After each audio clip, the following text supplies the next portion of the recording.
السلام علیکم ورحمۃ اللہ. لا حول ولا قوة الا باللہ. حسبنا اللہ ونعم الوکیل. یا حی یا قیوم برحمتک استغیث. لا الہ الا انت سبحانک انی کنت من الظالمین. ربنا آتنا من لدنک رحمہ وہیئ لنا من امرنا رشدا. اللهم صل على محمد وعلى آل محمد وأصحاب محمد وأزواج محمد وأمة محمد أجمعين إلى يوم الدين آمين. الحمد لله رب العالمين والصلاة والسلام على سيد الأنبياء والمرسلين وعلى آله وأصحابه أجمعين إلى يوم الدين. الحمد للہ آج 29 اکتوبر 2023 کو سنڈے کے دن ہمارا یہ پبلک سیشن نمبر 118 ہوگا. آپ کے یہ ریئل ٹائم کوسچنز جو ہیں وہ پرچیوں کی شکل میں میرے پاس آ چکے ہیں. انشاءاللہ انہیں ہم بعد میں ڈسکس کریں گے. پہلے آج ایک کریٹیکل ٹاپک کے طور پر، چونکہ آج کل آپ کو پتہ ہے فلسطین اور اسرائیل کا ایشو چل رہا ہے، اس کی وجہ سے پچھلے مسلسل 3 لیکچرز جو ہیں میرے اسی سے ریلیٹڈ ہوئے تھے. اسی کانٹیکسٹ میں پچھلی دفعہ ہم نے دجال کے اوپر کافی تفصیلی گفتگو کی تھی. تو اسی ویڈیو میں چونکہ میں نے پرانی کسی ویڈیو کا ریفرنس دیا تھا، تو بعض لوگوں نے کامنٹس میں یہ لکھا کہ عیسیٰ ابن مریم علیہ السلام کے ٹاپک کو بھی ایک دفعہ دوبارہ سے ایڈریس کیا جائے. تو یہ فیڈ بیک جب مجھے دی بھائیوں نے، تو میں نے کہا چلیں آج کا جو ہمارا اسپیشل ٹاپک ہے وہ ہم اسی پہ رکھتے ہیں. آلریڈی میں نے اس کے اوپر کافی تفصیلی ویڈیوز مختلف اوقات میں ریکارڈ کروائی ہیں، لیکن چونکہ اب ایک ماحول بنا ہوا ہے اس حوالے سے، تو ماحول کے اندر ایک عام آدمی کا انٹرسٹ بھی بات کو سننے کے اعتبار سے زیادہ ہوتا ہے ایز کمپیئر ٹو عام حالات و واقعات کے. سیدنا عیسیٰ ابن مریم علیہ السلام اللہ تعالیٰ کے ایک یونیک پیغمبر ہیں.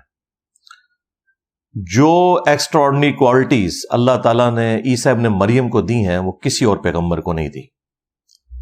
لہذا یہ جسٹیفائی تھا کسی حد تک آزمائش کے طور پر کہ انہیں خدا کا بیٹا مان لیا جاتا. ظاہر ہے اللہ تعالیٰ آزمائش پھر کسی ایسی شخصیت کے ذریعے کرے گا نا جسے غیر معمولی صلاحیتیں دی ہوں. ایسی ہستی کہ جس کو اللہ تعالیٰ نے بغیر باپ کے پیدا کیا، اور سورہ مریم میں فرمایا کہ ہم تمہیں اور تمہاری اولاد کو، سیدہ مریم کو فرمایا کہ جہان والوں کے لیے نشانی بنانے والے ہیں. اس کے بعد سورہ مریم میں ہی آیا کہ انہوں نے شیر خوارگی کی عمر میں کلام کیا کہ میں اللہ کا پیغمبر ہوں، اس نے مجھے کتاب دی ہے اور مجھے اپنی والدہ کے ساتھ حسن سلوک کرنے والا بنایا ہے. سلام ہو اس دن پر جس دن میں پیدا ہوا، جس دن میں مروں گا اور جس دن دوبارہ اٹھایا جاؤں گا. تو عیسیٰ ابن مریم کی پیدائش بھی معجزانہ، بچپن میں اعلان نبوت کرنا، شیر خوارگی کی عمر میں جب دودھ پیتا بچہ ہے، بالکل نیو بورن بیبی، اور اس کے بعد پھر جو معجزات اللہ تعالیٰ نے دیے کہ اندھوں کو اللہ تعالیٰ کے اذن سے شفا دے دیتے تھے، اسی طریقے سے جو کوڑی کے مریض تھے ان کو شفا دے دیتے تھے اللہ کے اذن سے. سورۃ المائدہ میں، سورہ مریم میں، سورہ آل عمران کے اندر یہ 3 مین صورتیں ہیں جن میں عیسیٰ ابن مریم کا تفصیلی ذکر آیا ہے، وہ آپ خود بھی پڑھ سکتے ہیں. اور سب سے بڑھ کر مٹی کی مورت میں پھونک مارتے تھے تو وہ پرندہ بن جاتی تھی اللہ کے اذن سے، اور مردوں کو زندہ کر دیتے تھے اللہ کے اذن سے.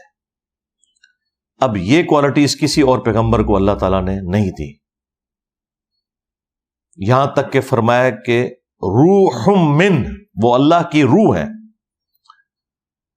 اسی کی وجہ سے بعض لوگوں نے دھوکہ کھایا اور انہیں خدا کا بیٹا کہہ دیا، حالانکہ اللہ تعالیٰ نے عیسیٰ ابن مریم کا سٹیٹس بالکل کلیئر کیا کہ وہ اللہ کے بندے ہیں. سورہ آل عمران کی شروع کی آیات کا ٹاپک ہی یہی ہے. بہرحال جس شخصیت کے ساتھ اتنے ایکسٹراڈنری چیزیں جڑی ہوں تو انسانیت نے پھر ان کے بارے میں یہی کلیم کرنا ہے کہ کم از کم انہیں خدا کا بیٹا مانو یا پھر خدا کلیم کر دو. اور یہ دونوں عقائد ان کے ساتھ لوگوں نے منسوب کیے. کیتھولک کا عقیدہ ہے کہ وہ خدا کے بیٹے ہیں، اور پروٹیسٹنٹ کا عقیدہ ہے کہ وہ عیسیٰ ابن مریم خود اللہ ہیں جو کہ انسانی شکل میں زمین کے اوپر آ گئے، والعیاذ باللہ تعالی. اور اللہ تعالیٰ نے دونوں عقیدوں کا رد کیا ہے بڑی تفصیل کے ساتھ. سورہ آل عمران میں اور سورۃ المائدہ میں تو جس شان سے ڈسکشن ہوئی ہے وہ تو اپنی نوعیت کی ایک یونیک ڈسکشن ہے. لقد کفر الذین قالوا ان اللہ هو المسیح ابن مریم، بے شک وہ لوگ کھلا کفر کر رہے ہیں کہ جو کہہ رہے ہیں کہ عیسیٰ ابن مریم ہی اللہ ہے. وقال المسیح، جبکہ مسیح تو خود یہ کہا کرتے تھے، یا بنی اسرائیل، اے اولاد یعقوب، اعبدوا اللہ ربی وربکم، عبادت کرو اس رب کی کہ جو میرا بھی رب ہے اور تمہارا بھی رب ہے. انہ من یشرک باللہ، یاد رکھنا بے شک جس نے اللہ کے ساتھ شرک کیا، لقد حرم اللہ علیہ الجنہ، اللہ تعالیٰ نے ایسے شخص پہ جنت حرام کر دی ہے. ومأواہ النار، اور اس کا ٹھکانہ ہے جہنم کی آگ. وما للظالمین من انصار، اور ایسے شخص کا قیامت کے دن کوئی مددگار بھی نہیں ہوگا جو اس قسم کا عقیدہ وابستہ کرے گا. اس سے زیادہ تو بہتر انداز میں سمجھایا نہیں جا سکتا تھا. پھر آگے چل کے فرمایا لقد کفر الذین قالوا ان اللہ ثالث ثلاثہ، وہ بھی کافر ہیں جو کہہ رہے ہیں کہ اللہ تین میں سے ایک ہے. یعنی وہ کہتے تھے کہ اس وقت ٹرینٹی یہ تھی کہ تین خدا ہیں، اللہ، سیدہ مریم اور سیدنا عیسیٰ ابن مریم. آج کی جو ٹرینٹی ہے اس میں سیدہ مریم کو تو سائڈ پہ کر کے انہوں نے ہولی گوسٹ کو داخل کر دیا ہے، سیدنا جبرائیل علیہ السلام. بہرحال ٹرینٹی آج بھی اس طریقے سے موجود ہے. پھر آگے چل کے اللہ تعالیٰ نے فرمایا کہ مل مسیح ابن مریم الا رسول، عیسیٰ ابن مریم تو نہیں تھے مگر ایک رسول. قد خلت من قبلہ الرسل، ان سے پہلے بھی رسول گزر چکے ہیں. وامہ صدیقہ، ان کی ماں ایک سچی عورت تھی. کانا یاکلان الطعام، دونوں کھانا کھایا کرتے تھے، دونوں روٹی کھانے کے محتاج تھے. دیکھو ہم اپنی آیات کس طرح کھول کھول کر بیان کر رہے ہیں، اور پھر ان کی طرف دیکھو کس طرح یہ الٹے پڑے جاتے ہیں. کیا تم ایسی ہستیوں کو اللہ کے سوا پوج رہے ہو کہ جو نہ تمہارے نقصان کے مالک ہیں نہ نفع کے مالک ہیں، اور اللہ ہی سننے والا اور علم والا ہے. یعنی اس میں واضح عقیدہ اللہ تعالیٰ نے بتا دیا کہ عیسیٰ ابن مریم اور ان کی ماں من دون اللہ بھی ہیں، اس اعتبار سے کہ اللہ کے مقابلے پہ لوگوں نے ان کو کھڑا کیا. لہذا یہ بھی ایک ڈھکوسلا جو تھا بعض فرقوں کا کہ من دون اللہ سے مراد صرف بت ہیں، وہ بھی ختم ہوا. نمبر 2، نہ صرف ان کی پرستش کی نفی کی بلکہ ساتھ یہ کہا کہ یہ تمہارے نفع نقصان کے مالک بھی نہیں ہے. لہذا ان لوگوں کا بھی دروازہ بند ہو گیا جو یہ کہتے تھے کہ ہم میں اور کرسچنز میں یہ فرق ہے کہ کرسچنز جو ہیں وہ اللہ کے پیغمبر کی عبادت کرتے ہیں، اس کی ماں کو پوجتے ہیں. ہم تو اولیاء اللہ اور انبیاء کی عبادت نہیں کرتے، ہم تو انہیں اللہ کا بندہ مانتے ہیں. تو اس پہ میں نے کہا تھا نہ، آگے چل، آگے لکھا ہوا ہے کہ نہ وہ تیرے نفع کے مالک ہیں نہ نقصان کے. اور کتنی آپ سمجھ لیں، وہ ہمارے ڈاکٹر سرار صاحب اس کے لیے ورڈ یوز کرتے تھے ننگی بات، یعنی بالکل کھلی ہوئی بات کہ وہ روٹی کھانے کے محتاج تھے.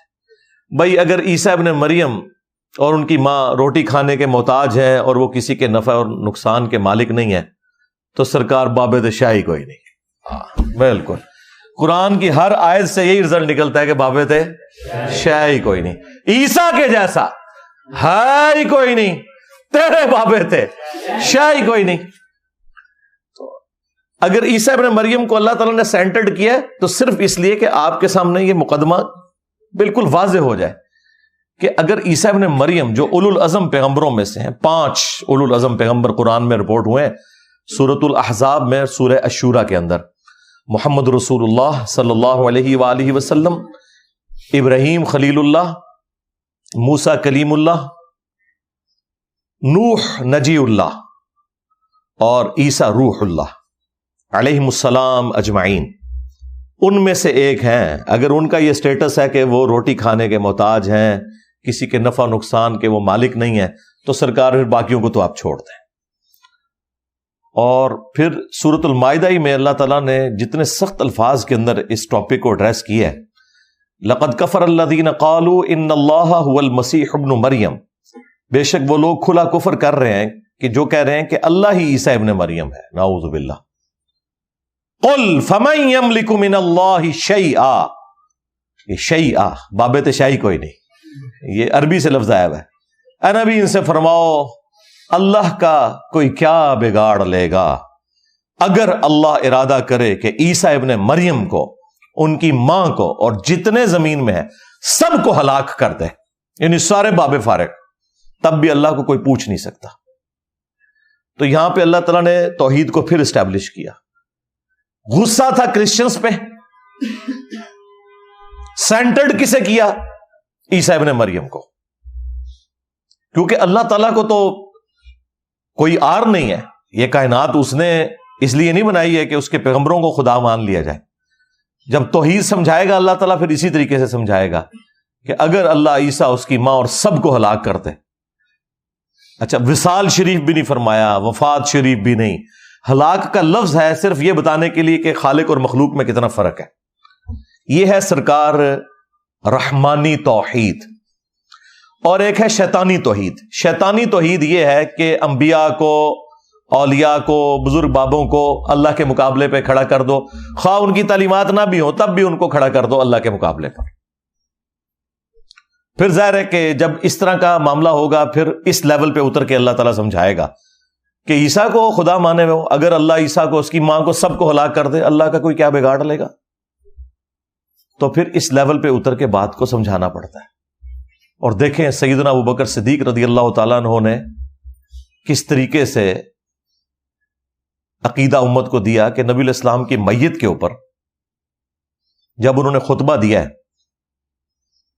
حمد و صلات کے بعد، صحیح بخاری میں کم از کم 4 جگہ یہ خطبہ آیا ہے، تو آیات بعد میں پڑھی ہیں، پہلے انہوں نے اپنی طرف سے ایک جملہ بولا جو نہ قرآن میں تھا نہ حدیث میں تھا۔ جس طرح میرے اوپر یہ اعتراض کرتے ہیں نا انجینئر صاحب یہ جملے کیوں بولتے ہیں، حضرت ابوبکر صدیق نے بھی خود جملے بولے ہیں، شارح تو نہیں تھے، وہ بھی نبی علیہ السلام کے صحابی تھے، بہرحال امتی تھے، فالو تو انہوں نے بھی دین کو ہی کرنا ہے۔ الا من کان یعبد محمدا فان محمدا قد مات، آگاہ ہو جاؤ جو بھی تم میں محمد کی عبادت کرتا تھا وہ جان لے کہ محمد مر گئے۔ وصال فرما گئے، وفات فرما گئے، کوئی الفاظ نہیں، حالانکہ یہ بھی عربی کے الفاظ تھے۔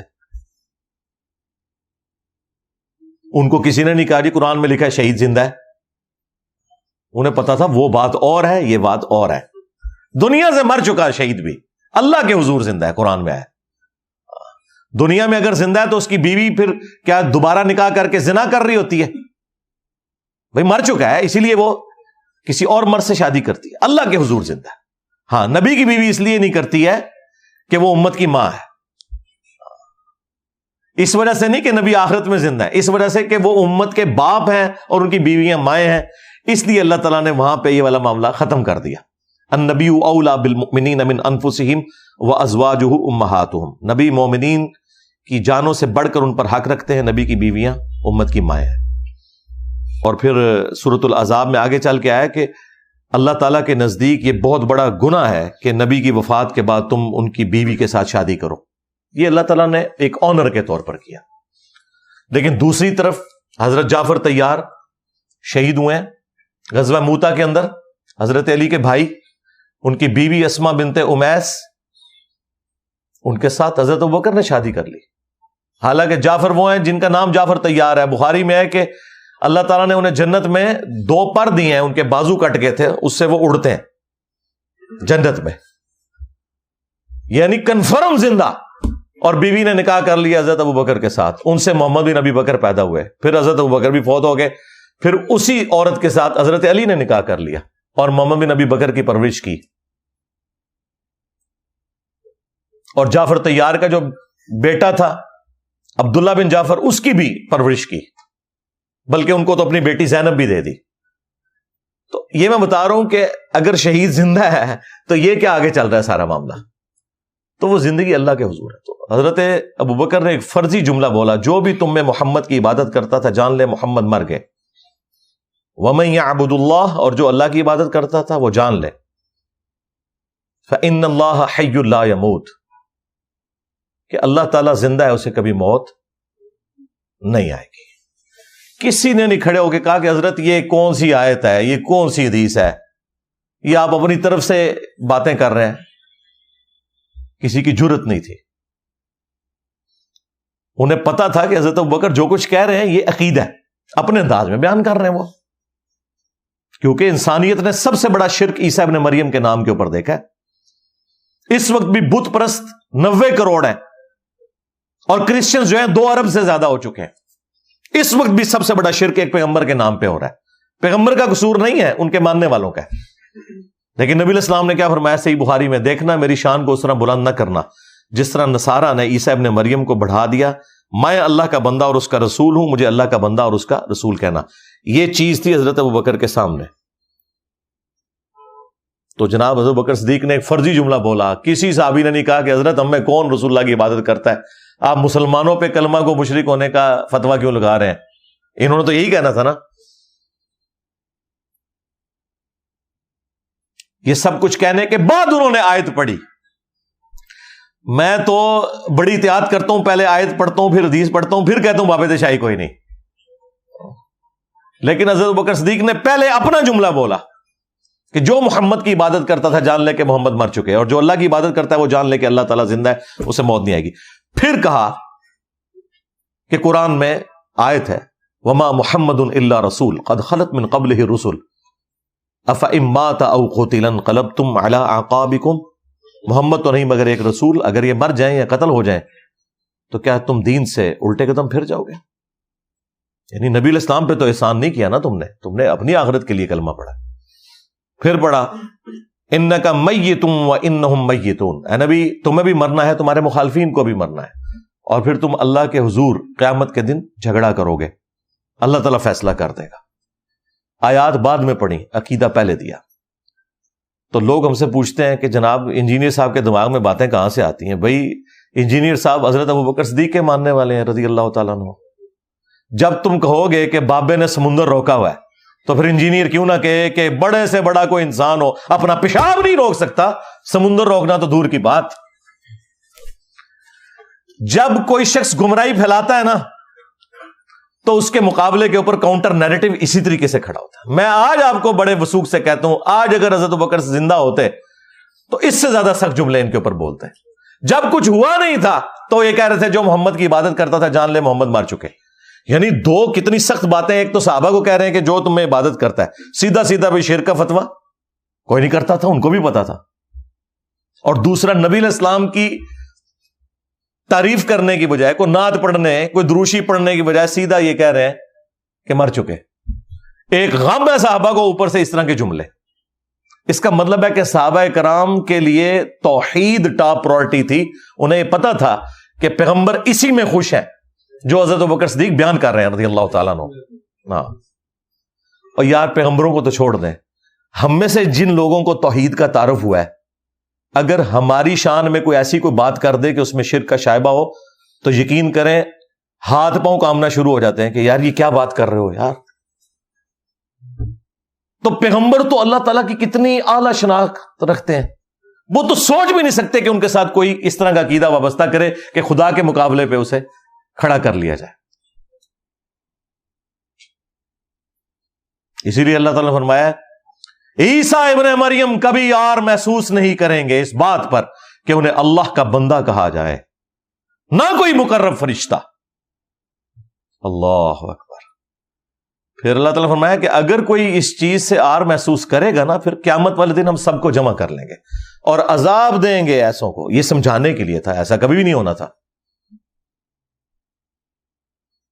پھر اللہ تعالیٰ نے یہاں تک فرمایا، یہ سورہ النساء میں تھی آیات، سورہ آل عمران میں، کہ کبھی ایسا نہیں ہوا کہ ہم کسی پیغمبر کو نبوت دے کر بھیجیں اور وہ لوگوں سے یہ کہنا شروع کر دے کہ لوگوں میری عبادت کرو اللہ کے سوا یا اللہ کے ساتھ۔ وہ تو کہتا ہے کونو ربانیین، اللہ والے بن جاؤ، بس سبب اس کے کہ اللہ تعالی نے تمہیں کتاب دی جس سے تم درس دیتے ہو، ایک دوسرے کو تبلیغ کرتے ہو۔ یہ کیسے ہو سکتا ہے کہ اللہ تعالیٰ تمہیں حکم دے کہ تم انبیاء اور فرشتوں کو رب مان لو؟ کیا وہ تمہیں اس بات کا حکم دے گا کہ تم اسلام لانے کے بعد کافر ہو جاؤ؟ یہ اتنی سخت آیات ہیں سورہ آل عمران کے اندر۔ خیر یہ ٹاپک تو آج نہیں تھا، میں تو ایک کیفیت تاری ہوئی تو اس طرف چل پڑا۔ اس کے اوپر آپ میری تفصیلی ویڈیو دیکھ لیں، شیطانی توحید کا فتنہ، شیطانی توحید، شیطانی بابوں کا فتنہ۔ یہ بابوں کی توحید ہے، پیغمبروں کی توحید کوئی اور ہے، وہ ہے جو قرآن میں رپورٹ ہوئی ہے۔ خیر ٹاپک کی طرف واپس آئیں۔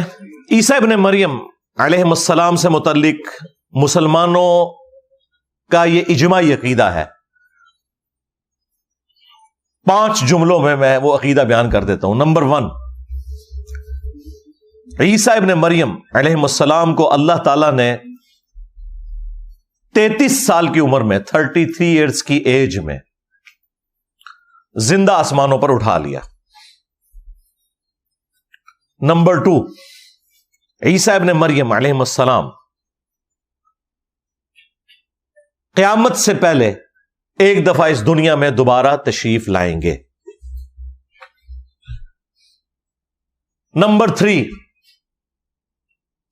عیسیٰ ابن مریم جب قرب قیامت میں آئیں گے تو وہ ایک عادل حکمران کے طور پر نازل ہوں گے، صلیب کو توڑ دیں گے، اہل کتاب ایمان لے آئیں گے، دجال کو قتل کریں گے، جزیہ موقوف کر دیں گے، پوری دنیا پہ اسلام کی حکومت ہوگی انشاءاللہ۔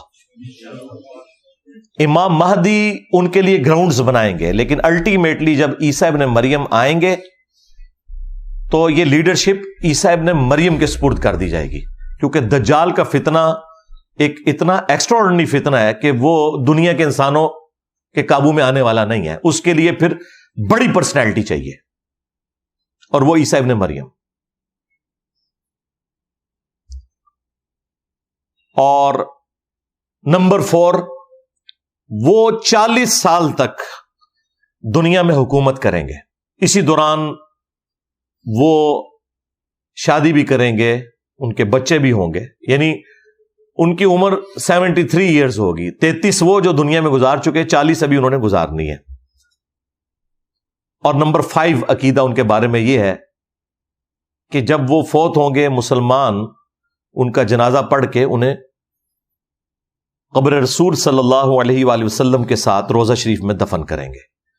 یہ جو 5 عقیدے ہیں نا، یہ قرآن و سنت کے اندر بڑی تفصیل کے ساتھ بیان ہوئے ہیں، اور سب سے بڑی بات یہ ہے کہ امت میں ان 5 عقائد کے معاملے میں کوئی اختلاف نہیں ہے۔ یہ چند وہ مسائل جن کے اوپر اجماع امت ہے، ان میں سے ایک ہے۔ ویسے کوئی شخص اٹھ کے ختم نبوت کا معنی بدل کے تو غلام احمد قادیانی دجال کی طرح فتنہ کھڑا کر دے تو ہم اسے یہ کہیں گے بھائی ختم نبوت کا عقیدہ جو تم بیان کر رہے ہو، اس طرح کا ختم نبوت کا عقیدہ امتی نبی والا تو کبھی نہیں رہا، یہ تمہاری خرافات ہیں۔ اسی طریقے سے آج کا کوئی فلاسفر یا کوئی ماڈرن عالم دین کھڑا ہو کے کہتا ہے کہ نہیں میں اس عقیدے کو نہیں مانتا، تو بھی تمہاری خرافات ہے۔ قرآن و سنت اور اجماع امت کے ساتھ تمہارے اس عقیدے کا کوئی تعلق نہیں، تمہاری گمراہی کے لیے اتنا ہی کافی ہے۔ اجماع امت اتنی بڑی دلیل ہے کہ قرآن کی اتھینٹسٹی اجماع امت ہے۔ یہ امت نے عملی تواتر اور اجماع سے قرآن ٹرانسفر کیا ہے، ہمارے سامنے نہیں نازل ہوا، یہ ذہن میں رکھیے گا۔ اور اجماع سے مراد ہوتا ہے جب پوری امت کا ایک عقیدہ ہو. ہاں اگر اختلاف پایا جاتا ہو پھر وہ اجماع امت نہیں ہوتا. تو جس طرح قرآن کے بارے میں یہ اجماعی عقیدہ ہے کہ یہ محفوظ ہے کتاب، سنی ہو شیعہ ہو جتنے بھی ان کے آف شوٹس ہوں سب کا یہی عقیدہ ہے، اس طرح یہ والا جو عقیدہ عیسیٰ ابن مریم والا، اس کے اوپر نہ صرف ود ان اسلام یا مسلمانوں میں اجماع ہے بلکہ انسانیت کا اجماع ہے.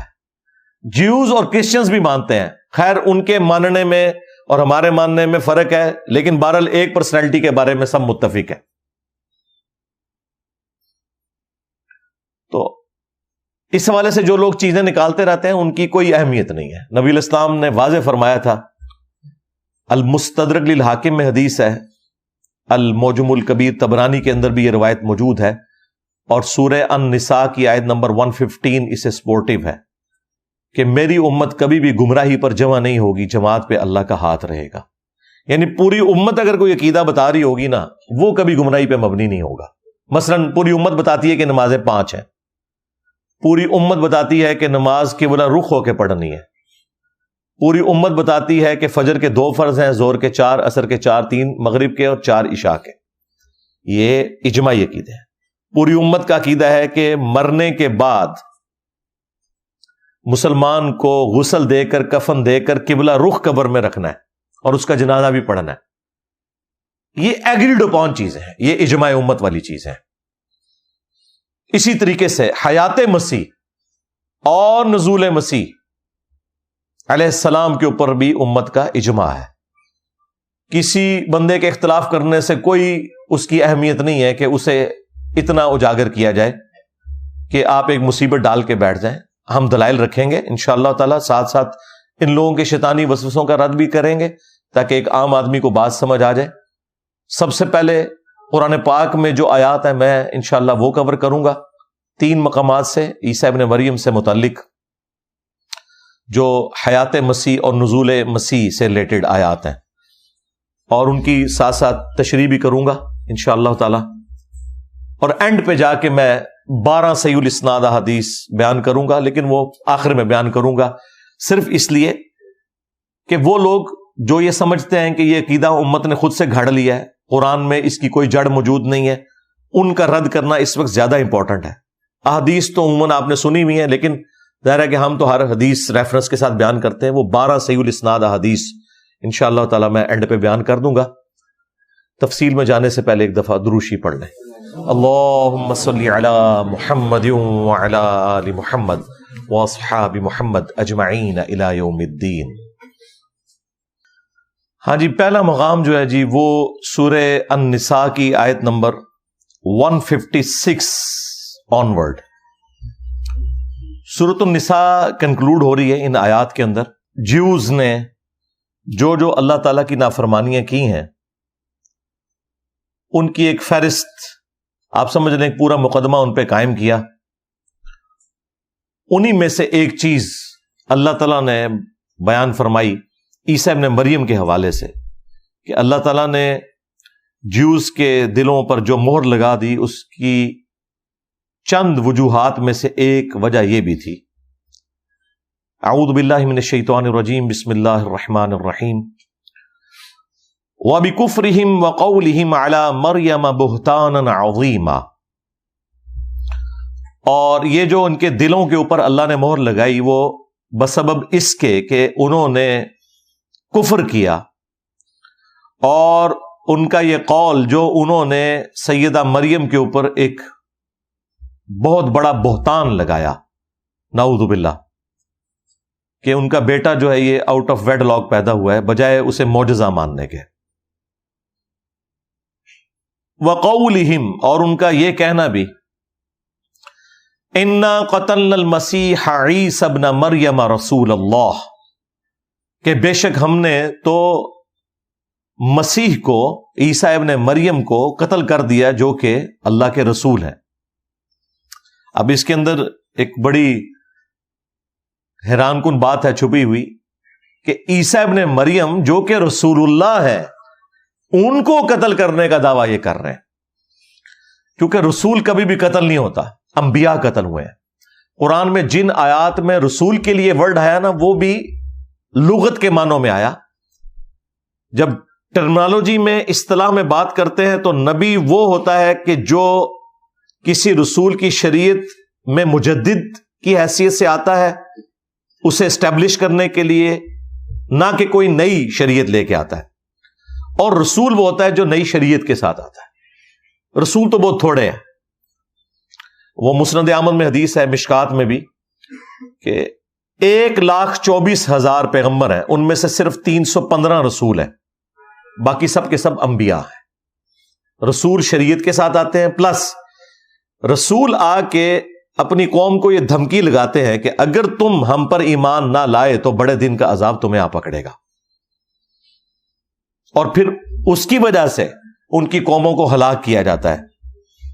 جس طرح نوح علیہ السلام رسول تھے, ہود علیہ السلام, صالح علیہ السلام, شعیب علیہ السلام, لوط علیہ السلام. تو اس لیے دیکھیں انہوں نے دھمکیاں دی اور مخالفین تباہ و برباد ہوئے. موسیٰ علیہ السلام. لیکن جو انبیاء ہوتے ہیں نا وہ صرف دعوت توحید دیتے ہیں, جو اگلی شریعت ہے اس کی پیروی کا حکم دیتے ہیں. جس طرح کہ یوسف علیہ السلام, وہ کہیں آپ کو ان کی دھمکی نظر نہیں آئے گی کہ اگر مجھ پہ ایمان نہ لائے تو بڑے دن کا عذاب آ پکڑے گا. وہ تو صرف جیل کے ساتھیوں کو دعوت توحید دیتے ہیں, کیونکہ وہ آلریڈی حضرت ابراہیم علیہ السلام, حضرت اسحاق علیہ السلام, حضرت یعقوب علیہ السلام کے دین کے اوپر ہوتے ہیں. تو یہ نبی اور رسول میں فرق ہے. رسولوں کے کیس میں اللہ تعالیٰ نے واضح فرما دیا ہے, کتب اللہ لأغلبن انا ورسولی, اللہ نے یہ طے کر لیا اپنے پاس کہ بالضرور میں اور میرے رسول ہی غالب رہیں گے. رسول کبھی قتل نہیں ہوگا, کیونکہ رسول اگر دھمکی لگائے اور خود قتل ہو جائے تو اس کی رسالت تو پھر گئی نا. دھمکی لگا رہا تھا مخالفین کو, خود قتل ہو گیا ان کے ہاتھوں. یہ وجہ ہے کہ عیسیٰ ابن مریم قتل نہیں ہوئے, اللہ تعالیٰ نے انہیں آسمانوں پہ اٹھا لیا, بچا لیا, اور ان کے مخالفین پہ عذاب کا کوڑا پھر برسا, اور مسلسل پچھلے 2000 سال سے برس رہا ہے. ٹائٹس نے 70 عیسوی کے اندر نبی الاسلام کی پیدائش سے ایگزیکٹلی 500 ایئرز پہلے ہیکل سلیمانی جو دوبارہ انہوں نے تعمیر کیا تھا نیبوکیڈ نظر کے توڑنے کے بعد, اسے توڑ دیا. ایک دیوار صرف چھوڑی اس نے, وہ جس کے سامنے یہ وہ گریا کر رہے ہوتے ہیں, ویلنگ وال, دیوار گریا. اور پھر مسلسل عذاب کی قسطیں ان پہ آتی نہیں ہیں. اس کی وجہ یہ ہے کہ انہوں نے اپنی روش نہیں بدلی. پچھلی صدی میں تو اتنا بڑا عذاب آیا کہ وہ انسانی ہسٹری میں نہیں آیا کسی کے اوپر. 60 لاکھ یہودیوں کو ہٹلر نے دوسری جنگ عظیم کے اندر 100 فیکٹریز میں گیس چیمبرز کے اندر قتل کر دیا. ہٹلر کا جو عمل ہے وہ غلط ہے, اسے ہم کنڈیم کریں گے. ان پہ جو عذاب آیا وہ اللہ تعالیٰ کی نافرمانی کرنے کے سبب. اور یہ جو میں بات کر رہا ہوں یہ یہودی خود مانتے ہیں. آج بھی آپ کو پتا ہے جو زائنسٹ ہیں وہ الگ سے ہیں, جیوز الگ سے ہیں. زائنسٹ نے اسرائیل بنایا ہے, اسرائیل بنانے کو جیوز حرام سمجھتے ہیں. جو اوریجنل یہودی ہیں, جو امریکہ میں آپ کو فلسطین کے جھنڈے لگائے ہوئے اور اسرائیل کے جھنڈے کے اوپر کراس کا نشان کے ساتھ نظر آ رہے ہیں, وہ جیوز ہیں. وہ یہ کہتے ہیں کہ ہم نے نہیں یہ کام کرنا کہ ہم الگ سے ریاست بنائیں. جب تک ہمارے گناہوں کی معافی نہیں ہوتی اس وقت تک اللہ تعالیٰ ہمیں حکومت نہیں دے گا, اور وہ اللہ ہی ہمیں حکومت بنا کے دے گا. کیونکہ انہوں نے تو موسیٰ علیہ السلام کو بھی کہا تھا کہ اللہ ہی جا کے جہاد کرے, ہم نے نہیں کرنا. تو یہ کیسے کر سکتے ہیں؟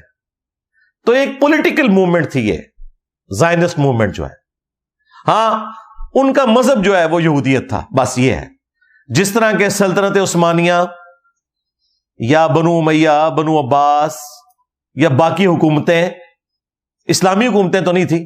ہاں وہ بادشاہ جو تھے وہ مسلمان تھے, اس کی وجہ سے ذرا اسلام کا ٹپا لگ گیا, ورنہ کام کوئی مسلمانوں والے نہیں تھے. نہ سلطنت مغلیہ کے کام مسلمانوں والے تھے الا ماشاء اللہ. تو اس چیز کو آپ نے سمجھنا ہے. اللہ تعالیٰ رسولوں کی حفاظت کرتا ہے. تو عیسیٰ ابن مریم کی بھی اللہ نے حفاظت کی کہ انہیں اٹھا لیا, تو اور ان کے مخالفین پہ عذاب کے کوڑے مسلسل برس رہے ہیں. آخری کوڑا برسنا ہے جب قرب قیامت میں انہوں نے خود نازل ہونا ہے. تو اس وقت پھر جیوز اور کرسچن اسلام قبول کر لیں گے، لیکن جو اس وقت بھی نہیں کریں گے نا، ان کے خلاف پھر قتال ہوگا۔ وہ بخاری مسلم میں آیا کہ اگر کسی درخت یا پتھر کے پیچھے بھی کوئی یہودی چھپا ہوگا نا، تو اتنا بڑا اللہ کا عذاب ہوگا کہ وہ درخت اور پتھر بھی بولے گا کہ اے مسلم، میرے پیچھے یہودی ہے، اسے قتل کر دے۔ اے بریلوی دیوبندی اہل حدیث شیعہ نہیں، اے مسلم، تو لہذا مسلم بڑھ جاؤ، خدا نہ آ جائے۔ تو ایک غرقد کا درخت نبی علیہ السلام کہتے ہیں کہ وہ یہودیوں کا درخت ہے، وہ نہیں بولے گا، جس کی کاشت انہوں نے بہت بڑے پیمانے پہ کی ہے۔ انہوں نے تو خیر کسی اور وجہ سے کی، بہرحال الٹیمیٹلی اس کے پیچھے یہ وجہ بھی ہے، وہ بہت بڑی جھاڑی ہوتی ہے ریگستان میں، اتنی گھنی جھاڑی وہی اگ سکتی ہے، اس میں ایک بندہ کیا کئی بندے بھی آپ چھپا دے تو نظر ہی نہ آئے، درخت نما جھاڑی ہے وہ۔ تو وہ غرقد کا درخت ان کو پناہ دے گا، ادروائز وہ قتل کیے جائیں گے میدان جنگ میں۔ عام حالت میں نہیں قتل کرنا، نہ کسی مسلمان نے یہودی کو، نہ کسی یہودی نے مسلمان کو، صرف میدان جنگ کا معاملہ ہے۔ تو اللہ تعالیٰ نے حفاظت فرمائی عیسیٰ ابن مریم کی، آسمانوں پہ ان کو اٹھا لیا، اور ان کے مخالفین پہ، چونکہ وہ رسول تھے، تو یہ جو الفاظ ہیں کہ ہم نے قتل کر دیا عیسیٰ ابن مریم کو جو رسول اللہ تھے، ایسا نہیں ہو سکتا۔ اچھا، یہاں پہ مجھے ضمناً یاد آیا، اللہ کی راہ میں مارا جانا ایک بہت بڑا اعزاز ہے۔ ہر نبی کی خواہش ہوتی ہے کہ وہ قتل ہو، ہر رسول کی خواہش ہوتی ہے کہ وہ اللہ کی راہ میں شہید ہو، لیکن اللہ کا رول اپنی جگہ ہے، اس رول سے باہر کوئی خواہش اللہ تعالیٰ پوری نہیں فرماتا، لیکن اس کی کمپنسیشن کسی درجے میں جس کے لیے چاہے فرما سکتا ہے، اور وہ ہمارے نبی علیہ السلام کے کیس میں ہوا۔ بخاری مسلم میں حدیث ہے کہ میری خواہش ہے کہ میں اللہ کی راہ میں قتل کیا جاؤں، پھر زندہ کیا جاؤں، پھر قتل کیا جاؤں، پھر زندہ کیا جاؤں، پھر قتل کیا جاؤں۔ خواہش تو تھی، لیکن کیسے قتل ہوتے؟ کتب اللہ لاغلبن انا ورسولی، اللہ نے تو یہ طے کر لیا رسول قتل نہیں ہوں گے۔ نبی علیہ السلام تو رسول تھے، وہ نبی تو نہیں تھے، یعنی نبی ان معنوں میں کہ صرف نبی نہیں تھے، رسول تھے،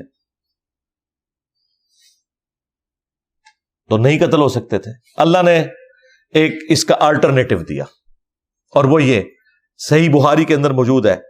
نبی علیہ السلام اپنی وفات کے دنوں میں یہ کہتے تھے کہ خیبر کے موقع پر جو مجھے ایک یہودیہ نے زہر دیا تھا، وہ مسلسل میری رگیں کاٹ رہا ہے، اور آج میں اس کی تکلیف میں ہوں۔ یعنی نبی علیہ السلام کو جو زہر دیا گیا 4 سال پہلے آلموسٹ خیبر کے موقع پر، اللہ نے اس زہر کو واپس لوٹایا، اور اس زہر کے اثر سے نبی علیہ السلام کی وفات ہوئی۔ تو آنرری طور پہ آپ کو شہادت مل گئی، ورنہ اس وقت تو کئی صحابہ شہید ہو گئے تھے۔ ابو داؤد میں بڑی تفصیلی حدیث ہے، بخاری میں موجود ہے، بلکہ اس یہودیہ کو پھر قصاص کے طور پر قتل بھی کروایا گیا تھا۔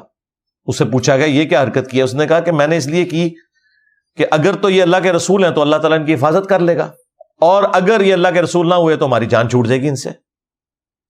وہ تو بخاری کے الفاظ ہیں، جب نبی علیہ السلام نے اپنی زبان پہ وہ بوٹی کا ٹکڑا رکھا، وہ جو بکری کا گوشت تھا، تو اس گوشت میں سے آواز آئی کہ مجھے نہ کھائیں، میرے اندر زہر ہے۔ اس وقت پھر نبی علیہ السلام کو پتا چلا، آپ نے فوراً تھوک دیا، لیکن وہ کچھ اثر تو رہا، کچھ صحابہ تو نگل چکے تھے تو وہ شہید بھی ہو گئے، اور نبی علیہ السلام کو نہیں ظاہر پتا تھا کہ اس کے اندر زہر ہے۔ یہ جو علم غیب کا عقیدہ انہوں نے خود ساختہ بنایا تھا۔ علم غیب یہ ہے کہ جب اللہ بتائے گا، اللہ نہ بتائے تو نبی نے اپنے سامنے تو اپنے ساتھیوں کو اس طرح قتل نہیں ہونے دینا تھا۔ حریص علیکم بالمؤمنین رؤوف الرحیم صلی اللہ علیہ وآلہ وسلم، مومنین کی جانوں سے بڑھ کر ان پر حریص ہیں، ان سے محبت کرنے والے ہیں، تو یہ ہو نہیں سکتا تھا۔ بہرحال وہ پھر زہر عود کر آیا، اور نبی علیہ السلام کی وفات اس کی وجہ سے ہوئی۔ آنری طور پہ آپ کو شہادت بھی مل گئی، لیکن وہ چیز اپنی جگہ ہے کہ اللہ تعالیٰ رسولوں کی حفاظت فرماتا ہے۔ وَقَوْلِهِمْ إِنَّا قَتَلْنَا الْمَسِيحَ عِيسَى ابْنَ مَرْيَمَ رَسُولَ اللَّهِ وَمَا قَتَلُوهُ، انہیں قتل نہیں کیا گیا، وَمَا صَلَبُوهُ، نہ انہیں سولی چڑھایا گیا، وَلَكِنْ شُبِّهَ لَهُمْ، بلکہ معاملہ ان کے لیے ایمبیگوس ہو گیا، مشتبہ ہو گیا، ان کے قاتلین کو یہ پتہ ہی نہیں چلا کہ وہ کس کو قتل کر رہے ہیں۔ وَإِنَّ الَّذِينَ اخْتَلَفُوا فِيهِ، اور بے شک اس معاملے میں جو لوگ اختلاف کر رہے ہیں، لفی شک من، وہ ان کے معاملے میں شک میں ہیں, انہیں کوئی یقین سے نہیں پتا. ظاہر ہے کہ جیوز اور کرسچنز دونوں اس کے اوپر متفق ہیں کہ انہوں نے ایک بندے کو سولی چڑھا دیا, عیسیٰ ابن مریم کو. یہودیوں نے چڑھایا اور کرسچنز انہیں اس معاملے میں عیسیٰ ابن مریم کا قاتل سمجھتے ہیں. اسی وجہ سے ان دونوں نے کبھی بھی ایکا نہیں کیا. یہ آج جو آپ کو ایکا نظر آ رہا ہے اس کی ریزن کوئی اور ہے, وہ میں دجال والی ویڈیو میں بتا چکا ہوں. ما لہم بہ من علم, اس معاملے میں ان کے پاس کوئی علم والی بات تو ہے نہیں ہے. الا اتباع ظن, سوائے اس کے کہ یہ اپنے گمان کی پیروی کر رہے ہیں.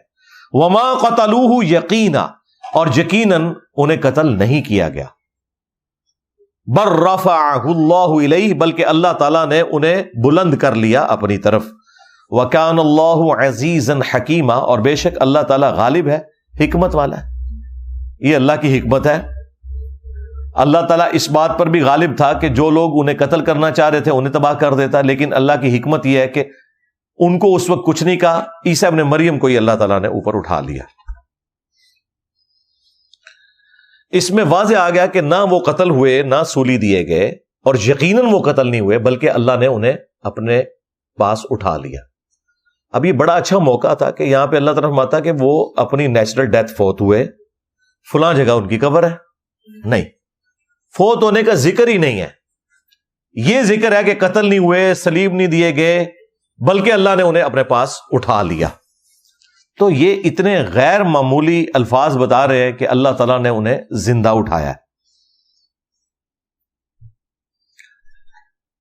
اور اس کی جو تفصیلات ہیں وہ جو مسلم مفسرین ہیں, امام طبری ہوں یا امام ابن کثیر ہوں, انہوں نے مختلف روایتیں نقل کی ہیں. ظاہر ہے کہ اس کی تفصیلات نبی علیہ السلام نے تو کوئی بیان نہیں فرمائی, بس اتنا ہی عقیدہ آیا کہ یہ اللہ تعالیٰ نے انہیں زندہ آسمانوں پہ اٹھا لیا.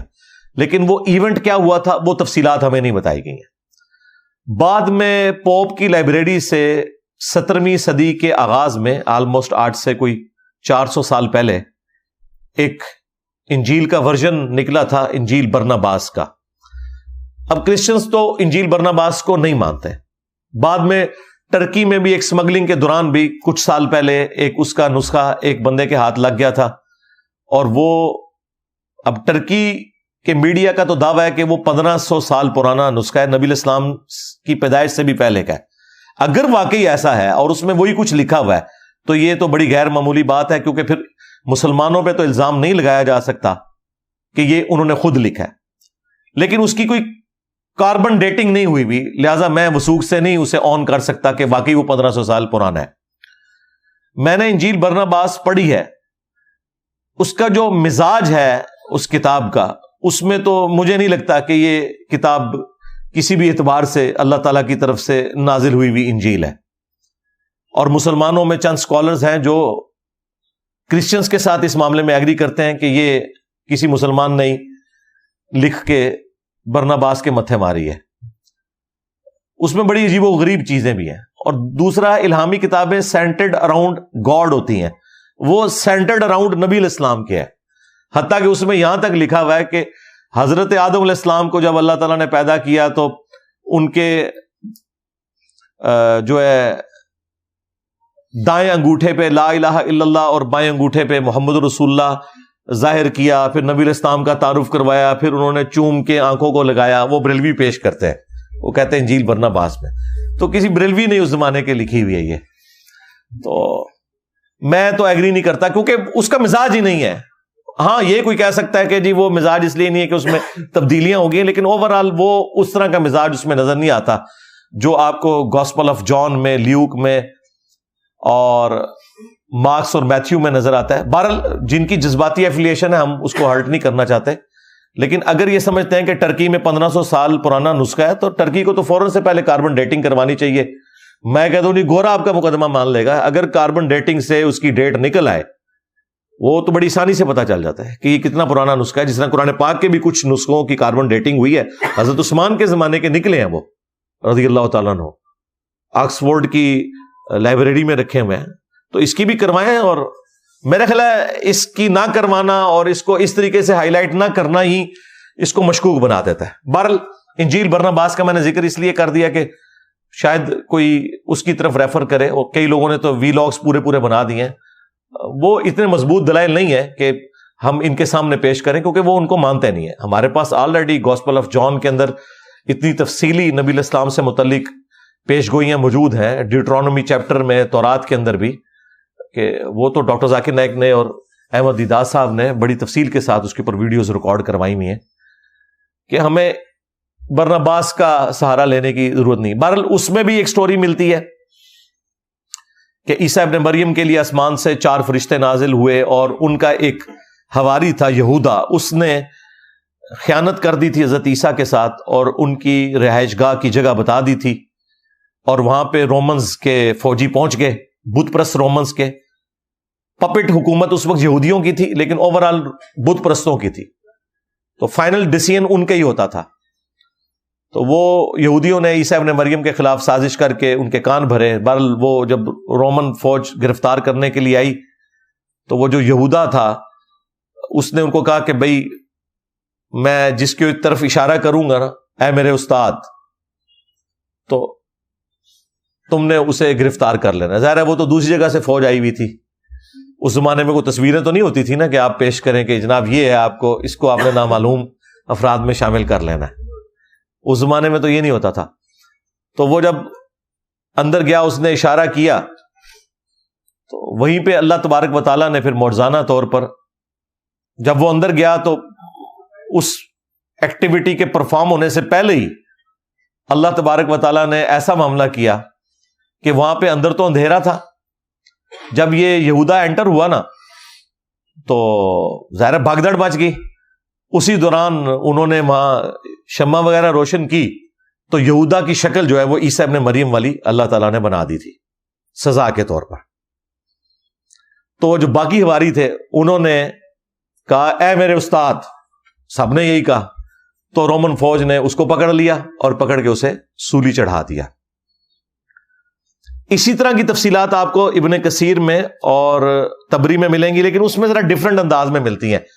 اس میں یہودا کا ذکر نہیں ہے، اس میں کسی اور بندے کا ذکر ہے کہ اس کے ساتھ اللہ نے ایسا معاملہ کیا، اور اس میں پازیٹیو انداز میں ہے کہ حضرت عیسیٰ ابن مریم نے یہ کہا کہ جو چاہتا ہے کہ جنت میں میرا پڑوس حاصل کرے تو وہ میری جگہ سولی چڑھے گا۔ پھر تو ایک ہی شاگرد تھا جو تیار ہوا، اس نے کہا کہ حضرت میں، تو پھر اللہ تعالیٰ نے اس کی شکل عیسیٰ ابن مریم والی بنا دی، اور وہ سولی چڑھ گیا، اور اس کے عوض اللہ تعالیٰ نے اس کو جنت میں عیسیٰ ابن مریم کا پڑوس دے دیا۔ اب یہ بالکل 180 ڈگری، ایک طرف وہ خائن ہے اور ایک طرف یہ اس نے اپنے نبی کے لیے جان دیا۔ اب اللہ بہتر جانتا ہے کیا ہے، یہ معاملہ آج تک مشتبہ ہی ہے، لیکن اینڈ رزلٹ یہی ہے کہ عیسیٰ ابن مریم کو اللہ تعالیٰ نے اٹھا لیا۔ ایک یہ چیز اسٹیبلش ہو گئی، دوسرا یہ کہ واقعی ایک بندہ سولی چڑھا ہے جس کی شکل حضرت عیسیٰ ابن مریم والی تھی۔ لہذا جوز اور کرسچنز جو یہ کہہ رہے ہیں نا کہ عیسیٰ ابن مریم کو سولی دیا گیا، یہ بات 50% درست ہے کہ ان کی شکل کے ایک بندے کو سولی دی گئی ہے۔ یہ مسلمان جو کہتے ہیں نا یہ جھوٹ بول رہے ہیں، یہ جھوٹ اس لیے کہ وہ عیسیٰ ابن مریم نہیں تھے، لیکن شکل ان کی وہی تھی، لہذا فتویٰ تو ظاہر کے اوپر لگتا ہے نا، ان کو تو نہیں پتا تھا، نہ اس وقت کوئی ڈی این اے ٹیسٹ والا معاملہ تھا۔ لہذا یہ جو انسانی ہسٹری میں بات چل رہی ہے نا کہ حضرت عیسیٰ ابن مریم سولی دیے گئے، تو واقعی عیسیٰ ابن مریم کی شکل کا ایک بندہ اسی جگہ سے گرفتار ہو کر سولی دیا گیا ہے۔ ہاں، جو اوریجنل عیسیٰ ابن مریم تھے ان کو اللہ تعالیٰ نے اسی وقت ان پہ اونگ طاری کی اور انہیں فرشتوں کے ذریعے آسمان پہ زندہ اٹھا لیا۔ تو یہ پورے کا پورا معاملہ ہے جو عیسیٰ ابن مریم کے اٹھائے جانے سے متعلق ہے، جس کو اللہ تعالیٰ فرما رہا ہے کہ مشتبہ ہو گیا۔ مشتبہ یہ ہوا کہ بعد میں پھر انہیں خیال آیا کہ بھئی جو بندہ مخبری کرنے آیا تھا وہ کدھر گیا، ایک بندہ تو کم پڑ گیا نا، تو وہ پھر بندہ انہوں نے کیا تلاش کرنا تھا۔ بہرحال یہ سارا معاملہ ہو گیا۔ اب یہاں تک تو یہ عقیدہ بیان ہوا ہے کہ آسمانوں پہ اللہ تعالیٰ نے انہیں زندہ اٹھا لیا۔ اگلی آیت کے اندر سورہ النساء کی اللہ تعالیٰ نے فرمایا وَإِن مِّنْ أَهْلِ الْكِتَابِ، اور اہل کتاب میں سے کوئی بھی ایسا نہیں بچے گا، إِلَّا لَيُؤْمِنَنَّ بِهِ قَبْلَ مَوْتِهِ، مگر یہ کہ وہ اپنی موت سے پہلے عیسیٰ ابن مریم پر ایمان لے آئے گا۔ وَيَوْمَ الْقِيَامَةِ يَكُونُ عَلَيْهِمْ شَهِيدًا، اور قیامت کے دن عیسیٰ ابن مریم ان کے اوپر گواہ بھی بنیں گے۔ یہ جو آیت کا پورشن ہے یہ بتا رہا ہے کہ عیسیٰ ابن مریم پہ سب اہل کتاب ایمان لے آئیں گے، لیکن ان کی زندگی میں تو صرف 12 حواری لے کے آئے ہیں۔ تو اس آیت کو تلاوت کر کے بخاری اور مسلم دونوں میں آتا ہے کہ حضرت ابو ہریرہ رضی اللہ تعالیٰ عنہ جب کبھی بھی نبی علیہ السلام کی وہ حدیث بیان کرتے تھے نا، قسم ہے اس ذات کی جس کے قبضے قدرت میں میری جان ہے کہ عیسیٰ ابن مریم تم میں ضرور نازل ہوں گے عادل حکمران کی حیثیت سے، صلیب کو توڑ دیں گے، کرسچینٹی ختم۔ جب عیسیٰ ابن مریم ہی صلیب توڑ دیں گے تو کس کرسچن کی جرت ہے کہ وہ پھر صلیب کو مانے؟ اگر رسول اللہ دنیا میں تشریف لے آئے اور خود گنبد خضرا کو اتار دیں کہ میں نے تو تمہیں منع کیا تھا قبروں پہ عمارتیں مت بنانا، تو پھر تو کسی کی کوئی گنجائش ہی نہیں رہتی نا کہ وہ مزارات کا دفاع کرنا شروع کرتے۔ تو یہ لاجیکلی سمجھ آتی ہے۔ تو عیسیٰ ابن مریم صلیب کو توڑ دیں گے، خنزیر کو قتل کریں گے علامتی طور پہ، یعنی کہ یہ خنزیر اگر کوئی کھا بھی رہا تھا تو بھئی یہ حرام ہے۔ جزیہ موقوف کر دیں گے، جزیہ تو کافروں سے لیا جاتا ہے۔ انسان میجورٹی جو ہے وہ حضرت عیسیٰ ابن مریم کے ساتھ شامل ہو جائیں گے، اور مخالفین تو ویسے ہی قتل ہو جائیں گے، ہر طرف اسلام ہوگا۔ اور پھر حضرت ابو ہریرہ یہ بیان کر کے حدیث یہی آیت پڑھا کرتے تھے، وَإِن مِّنْ أَهْلِ الْكِتَابِ إِلَّا لِيُؤْمِنَنَّ بِهِ قَبْلَ مَوْتِهِ۔ وہ کہتے تھے قرآن پڑھ کے دیکھ لو کہ اہل کتاب میں سے کوئی نہیں بچے گا مگر یہ کہ وہ ان کی موت سے پہلے ان پر ایمان لے آئے گا۔ تو سیدنا ابو ہریرہ رضی اللہ تعالیٰ عنہ کا یہ عقیدہ تھا کہ عیسیٰ ابن مریم نے دنیا میں آنا ہے، اور وہ حدیث کے ساتھ اس چیز کو بیان کر کے یہ آیت بھی ساتھ کوٹ کیا کرتے تھے۔ تو اس مقام پر حیات مسیح اور نزول مسیح دونوں کور ہو گئے کہ زندہ انہیں اٹھایا گیا اور وہ قیامت سے پہلے دنیا میں آئیں گے۔ ہاں، اس کے بعد جب وہ آئیں گے پھر ان کے اوپر ظاہر ہے وہ موت بھی طاری ہوگی، جو قرآن میں آیا کہ سلام ہو اس دن پر جس دن میں پیدا ہوا، جس دن میں مروں گا، جس دن میں دوبارہ اٹھایا جاؤں گا۔ تو ظاہر ہے عیسیٰ ابن مریم نے بھی مرنا ہے، انسان ہے، موت تو ان کو بھی آنی ہے۔ تو یہاں پہ غامدی صاحب کی طرف سے ایک پوائنٹ اٹھایا گیا کہ جی سورۃ المائدہ کے آخری رکوع میں تو عیسیٰ ابن مریم اپنے ماننے والوں سے اعلان برات کریں گے، اور وہ تو یہ کہیں گے کہ اے اللہ جب تک میں ان میں موجود تھا ان پر گواہ تھا، جب تو نے مجھے اٹھا لیا پھر تو ہی ان پر گواہ تھا، اب یہ تیرے بندے ہیں، چاہے انہیں عذاب دے چاہے انہیں بخش دے۔ تو غامدی صاحب کا یہ کہنا ہے کہ اس موقع پہ عیسیٰ ابن مریم کو یہ کہنا چاہیے نا کہ یا اللہ جب میں دوبارہ دنیا میں آیا تھا تو پھر میں نے ان کی اصلاح بھی کر دی تھی اور لوگ میرے پہ ایمان بھی لے آئے تھے، تو چونکہ اس میں یہ نہیں لکھا ہوا لہذا دوبارہ آنا مشکوک ہوتا ہے۔ بھئی دوبارہ وہ ان لوگوں کے اوپر تو نہیں آئیں گے، وہ تو ہزاروں سال بعد دوبارہ آ رہے ہیں۔ تو لاجیکلی حضرت عیسیٰ ابن مریم کا قیامت کے دن یہ کہنا بنتا ہی نہیں ہے کہ میں دوبارہ آیا تھا تو میں نے ان کو کلمہ پڑھایا تھا۔ بھئی یہ تب کہتے جب انہی میں دوبارہ آتے، جب ان لوگوں سے متعلق بات ہو رہی ہے کہ جن کے اوپر وہ پیغمبر بنا کے بھیجے گئے انہوں نے ان کا انکار کیا یا ان کے بارے میں ڈیوینٹی کلیم کی، وہ تو مر چکے۔ عیسیٰ ابن مریم تو کسی اور نسل کے اوپر آ رہے ہیں، تو اس کا ذکر وہ کیوں کریں گے؟ خام خیر ایک چوہا چھوڑنا ہوتا ہے اور لوگ بھی پیچھے چڑھ پڑنا، واقعی یہ تو کو نہیں لکھا بھائی، یہ تو تب لکھا ہوتا ہے جب عیسیٰ ابن مریم 33 عیسوی میں اٹھائے جاتے اور 34 کے اندر واپس آ کے تو ان کو دوبارہ کلمہ پڑھاتے، پھر تو بات ہوتی۔ 33 میں اٹھائے گئے ہیں، آج 2023 ہو چکی ہے، 2000 سال ہو چکے ہیں، آج بھی اگر وہ آ جائیں تو یہ تو کہہ نہیں سکتے قیامت دن کے میں جب دوبارہ گیا تھا تو میں نے ان کو دوبارہ مسلمان کر لیا تھا، کہ وہ تو مر چکے، وہ تو جہنم میں پہنچ گئے جنہوں نے حضرت عیسیٰ ابن مریم کے ساتھ غلط عقیدے وابستہ کیے ہیں۔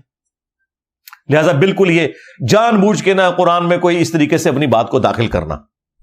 اب یہ آیات اتنی غیر معمولی ہیں سورہ النساء کی کہ ان کی وجہ سے غامدی صاحب کو بھی یہ بات ماننی پڑی ہے کہ عیسیٰ ابن مریم کے ساتھ غیر معمولی معاملہ ہوا ہے۔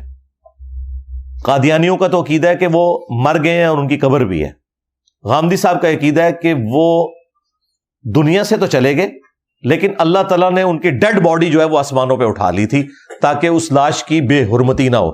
تو آدھا عقیدہ وہ بھی مانتے ہیں کہ عیسیٰ ابن مریم اٹھائے گئے ہیں، لیکن وہ کہتے ہیں کہ اسی وقت ان پہ موت طاری کر کے اللہ تعالیٰ نے انہیں اٹھا لیا۔ ہم کہتے ہیں نہیں، اس وقت نیند طاری کر کے انہیں اٹھایا، اور اس کے ثبوت میں ہم قرآن کی آیت بھی انشاءاللہ پیش کریں گے۔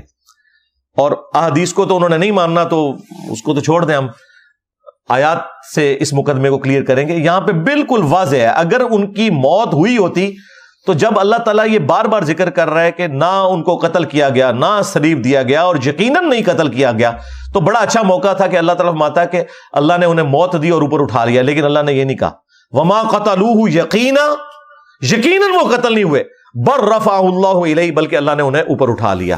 یہاں آنا چاہیے تھا نا، یہ وہ کرالری ہے جو صحیح والی کرالری ہے۔ لہذا یہ اس طرح کا جو عقیدہ پبلک میں چند لوگوں نے چھوڑا، اور بعض لوگوں نے پھر اس میں مسلمانوں کے جذبات سے بھی کھیلا ہے کہ جی اگر آپ یہ بات کریں گے تو ختم نبوت سٹیک پہ لگ جائے گی، قادیانی بھی تو امتی نبی ہونے کا دعویٰ کر رہے ہیں، غلام احمد قادیانی دجال کے بارے میں، تو ہمارا تو عقیدہ ہے کہ نبی علیہ السلام آخری پیغمبر ہے، تو ختم نبوت سٹیک پہ لگ جائے گی۔ ختم نبوت کیسے سٹیک پہ لگے گی؟ حضرت عیسیٰ ابن مریم نبی کی حیثیت سے نہیں، امتی کی حیثیت سے آ رہے ہیں، امتی نبی نہیں، امتی۔ ہاں چونکہ وہ نبی پہلے سے ہیں تو نبوت اللہ چھینتا نہیں ہے، نبی تو وہ ہوں گے، اس لیے نہیں کہ وہ اب نبی بن کے آئے، اس لیے کہ وہ پہلے سے نبی ہیں۔ غلام احمد قادیانی دجال کو یہ کہتے ہیں امتی نبی، اور وہ کہتے ہیں کہ اس امت میں وہ نبی بن کے آیا ہے امتی نبی کی حیثیت سے، جبکہ عیسیٰ ابن مریم کے بارے میں ہمارا یہ عقیدہ نہیں ہے کہ وہ امتی نبی ہیں، نہیں، بلکہ وہ امتی بن کے آئے ہیں، نبی وہ پہلے سے تھے، اس امت میں وہ نبی بن کے نہیں آئے۔ یہ بالکل دو ڈیفرنٹ چیزیں ہیں، ان کو مکس کرنا، بھائی ایک نقطے سے محرم مجرم بن جاتا ہے، ایک جاب و قبول سے اور حق مہر سے بدکاری جو ہے وہ نکاح میں کنورٹ ہو جاتی ہے، بڑا فرق ہوتا ہے۔ چند چیزوں کے مماثلت سے آپ اپنی مرضی سے کوئی عقیدہ انجیکٹ نہیں کر سکتے۔ ایکسیپشنز تو ہر جگہ موجود ہوتی ہیں۔ ختم نبوت کے ہوتے ہوئے حضرت عیسیٰ ابن مریم کا دنیا میں آنا، اسی ایکسیپشن قرآن میں نبی علیہ السلام نے احادیث میں بیان کر دی ہوئی ہے، اور اس طرح کی اور کئی ایکسیپشنز ہیں۔ یہ غامدی صاحب وہی ایک گھنونا کھیل کھیل رہے ہیں کہ اگر کوئی شخص قرآن سے یہ کھیل کھیلنا شروع کر دے کہ قرآن میں تو سورہ یاسین میں اور سورہ واقعہ میں لکھا ہے کہ جو مر گیا وہ دوبارہ دنیا میں واپس نہیں آئے گا، لہٰذا قرآن میں جو یہ لکھا ہے کہ عیسیٰ ابن مریم مردوں کو زندہ کرتے تھے، یہ فراڈ ہے، فراڈ ہی ہوا نا پھر۔ تو کیا کہیں گے یہ غامدی صاحب کہ نہیں وہ جنرل رول ہے، یہ ایکسیپشن ہے ایک چھوٹی سی بیچ میں کہ عیسیٰ علیہ السلام کے لیے اللہ نے ان کی نبوت بنوانے کے لیے وقتی طور پہ مردوں کو زندہ کیا، تو وہ جنرل رول کیوں ٹوٹ گیا؟ کہیں گے نہیں وہ ٹوٹا نہیں ہے، یہ ایکسیپشن ہے۔ سرکار عیسیٰ ابن مریم کے آنے سے بھی یہ وہ ایکسیپشن ہے جس سے ختم نبوت پہ فرق نہیں پڑتا۔ اس طرح تو قرآن میں اور کئی مثالیں موجود ہیں کہ اگر آپ پک اینڈ چوز کرنا شروع کر دیں گے تو پھر ہم یہ ایکسیپشنز والا جو معاملہ ہے نا، اس کو یکلخت نگلیکٹ کریں گے۔ تو یہ ایکسیپشنز والا معاملہ آلریڈی قرآن پاک میں موجود ہے۔ اللہ تعالیٰ جنرل رول کے طور پہ ایک بات کرتا ہے، پھر اس میں ایکسیپشن بھی ہوتی ہے۔ دینی احکامات میں بھی کئی جگہ یہ چیزیں مثال کے طور پہ موجود ہیں۔ اب یہ وہ مقام تھا جس میں واضح عقیدہ آ گیا۔ دوسرا مقام جو ہے وہ سورہ آل عمران کی آیت نمبر ہے 55، جس میں سے بعض قادیانیوں نے بھی دھوکہ دیا، اور غامدی صاحب بھی یہاں پہ ایک لفظ کا ترجمہ موت کرتے ہیں۔ حالانکہ مجھے بڑی خوشی ہوئی کہ غامدی صاحب کے جو اپنے استاد ہیں نا، امین احمد اصلاحی صاحب، انہوں نے تدبر القرآن کے اندر آدھا عقیدہ وہی مانا ہے جو باقی مسلمانوں کا ہے کہ حضرت عیسیٰ ابن مریم کو زندہ اللہ نے آسمانوں پہ اٹھایا۔ انہوں نے کہا کہ کوئی عربی کا قرینہ بنتا ہی نہیں ہے کہ یہاں پہ کوئی متوفی کا ترجمہ جو ہے وہ موت کرے، اور انہوں نے سورہ النساء کی آیات کو جوڑ کے کہا کہ بالکل جسے تھوڑی بھی عربی سے واقفیت ہے، جس میں تھوڑا سا بھی کامن سینس موجود ہے، وہ کبھی یہ رزلٹ نہیں نکالے گا کہ حضرت عیسیٰ علیہ السلام کو اللہ نے موت دے کے اپنے پاس اٹھایا، بلکہ زندہ ہی اٹھایا۔ تو مجھے بڑی خوشی ہوئی کہ غامدی صاحب کے جو استاد ہیں، جو کافی یعنی اچھی چیزیں ان سے ڈاکٹر اسرار صاحب نے سیکھی، اور کچھ جو اجماعی عقیدوں کے خلاف چیزیں تھیں وہ غامدی صاحب نے سیکھ لیں۔ بہرحال اس معاملے میں غامدی صاحب والا ان کا عقیدہ نہیں ہے۔ اذ قال اللہ یا عیسیٰ، اور یاد کرو وہ وقت جب اللہ تعالیٰ نے فرمایا اے عیسیٰ، انی متوفیک، بے شک میں تجھے متوفی کروں گا۔ اب میں اس کا ترجمہ نہیں کر رہا، بلکہ میں ایسے متوفی۔ اب متوفی کن کن معنوں میں آتا ہے وہ میں بعد میں قرآن سے ڈسکس کروں گا۔ انی متوفی کا، بے شک میں تمہیں متوفی کروں گا، اور ہم اس کا ترجمہ اس طرح کرتے ہیں کہ میں تم پر نیند طاری کروں گا، وَرَافِعُكَ إِلَيَّ، اور پھر اپنے پاس اٹھا لوں گا. اب اگلے الفاظ وہی ہیں، اٹھا لوں گا. اب یہ میں نیند والا ترجمہ کیوں کر رہا ہوں؟ کیونکہ سورہ نساء میں ہو چکا ہے کہ نہ وہ قتل ہوئے نہ صلیب چڑھے، بلکہ اللہ نے انہیں اپنے پاس اٹھا لیا، اور وہاں اللہ نے کوئی ذکر ہی نہیں کیا کہ ان پہ موت طاری ہوئی یا نہیں. لہٰذا یہاں جو ہے یہ متوفی کا کیا ہے؟ نیند طاری ہونا. جیسا کہ سورۃ الانفال میں آیا کہ غزوہ بدر میں، غزوہ احد کے اندر مسلمانوں پہ اللہ تعالیٰ نے سکونت طاری کرنے کے لیے نیند کا غلبہ کر دیا تھا. بخاری میں تو الفاظ ہیں، حضرت ابو طلحہ کہتے ہیں کہ تلوار پکڑی ہوتی تھی، ہاتھ سے چھوٹ جاتی تھی، اتنی نیند آتی تھی. اللہ کی طرف سے سکینت، کیونکہ نیند اسی وقت آتی ہے جب انسان بے فکر ہو. فکر مند آدمی کو تو نہیں آتی نیند، تو اللہ کی طرف سے ایک سکینت نازل ہوئی، قرآن میں اس کا ذکر ہے. تو وہ کہتے ہیں تلوار بھی ہاتھ سے چھوٹ جاتی تھی، اتنا غلبہ ہوتا تھا. میدان جنگ میں تلوار چھوٹتی ہے بندے کے، جب موت سامنے نظر آ رہی ہو، یا آپ نے مر جانا یا اس نے مار دینا آپ کو، یا آپ نے اس کو مار دینا، تو وہ اللہ تعالیٰ کی طرف سے ایک غیبی مدد. تو یہ اللہ تعالیٰ کی سنت ہے نیند کو طاری کرنا، اور یہ نیچرل بھی ہے. ایک زندہ بندے کو 4 فرشتے ایک دم ایسے اٹھائیں تو اس کا ایبرپٹ رسپانس کیا ہوگا، آپ ذرا خود سوچ سکتے ہیں. تو اس میں مہذب طریقہ یہی ہے کہ اس کے اوپر نیند طاری کی جائے جس طرح صحابہ کرام پہ کی، اور پھر اسی حالت میں اسے یوں کر کے اٹھا لیا جائے، اور یہ بالکل فٹ ان بیٹھتا ہے.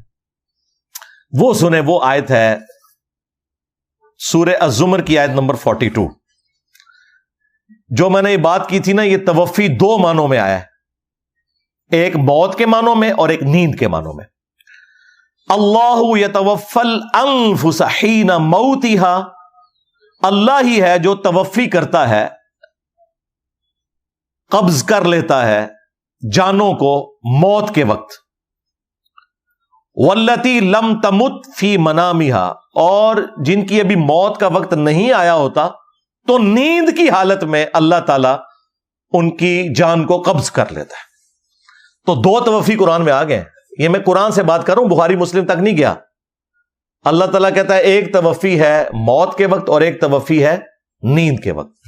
اسی کو سپورٹیو حدیث ہے بخاری اور مسلم کی کہ نبی علیہ السلام جب رات کو سوتے تو کیا دعا مانگتے؟ اللہم بِاسْمِکَ اموت و احیا.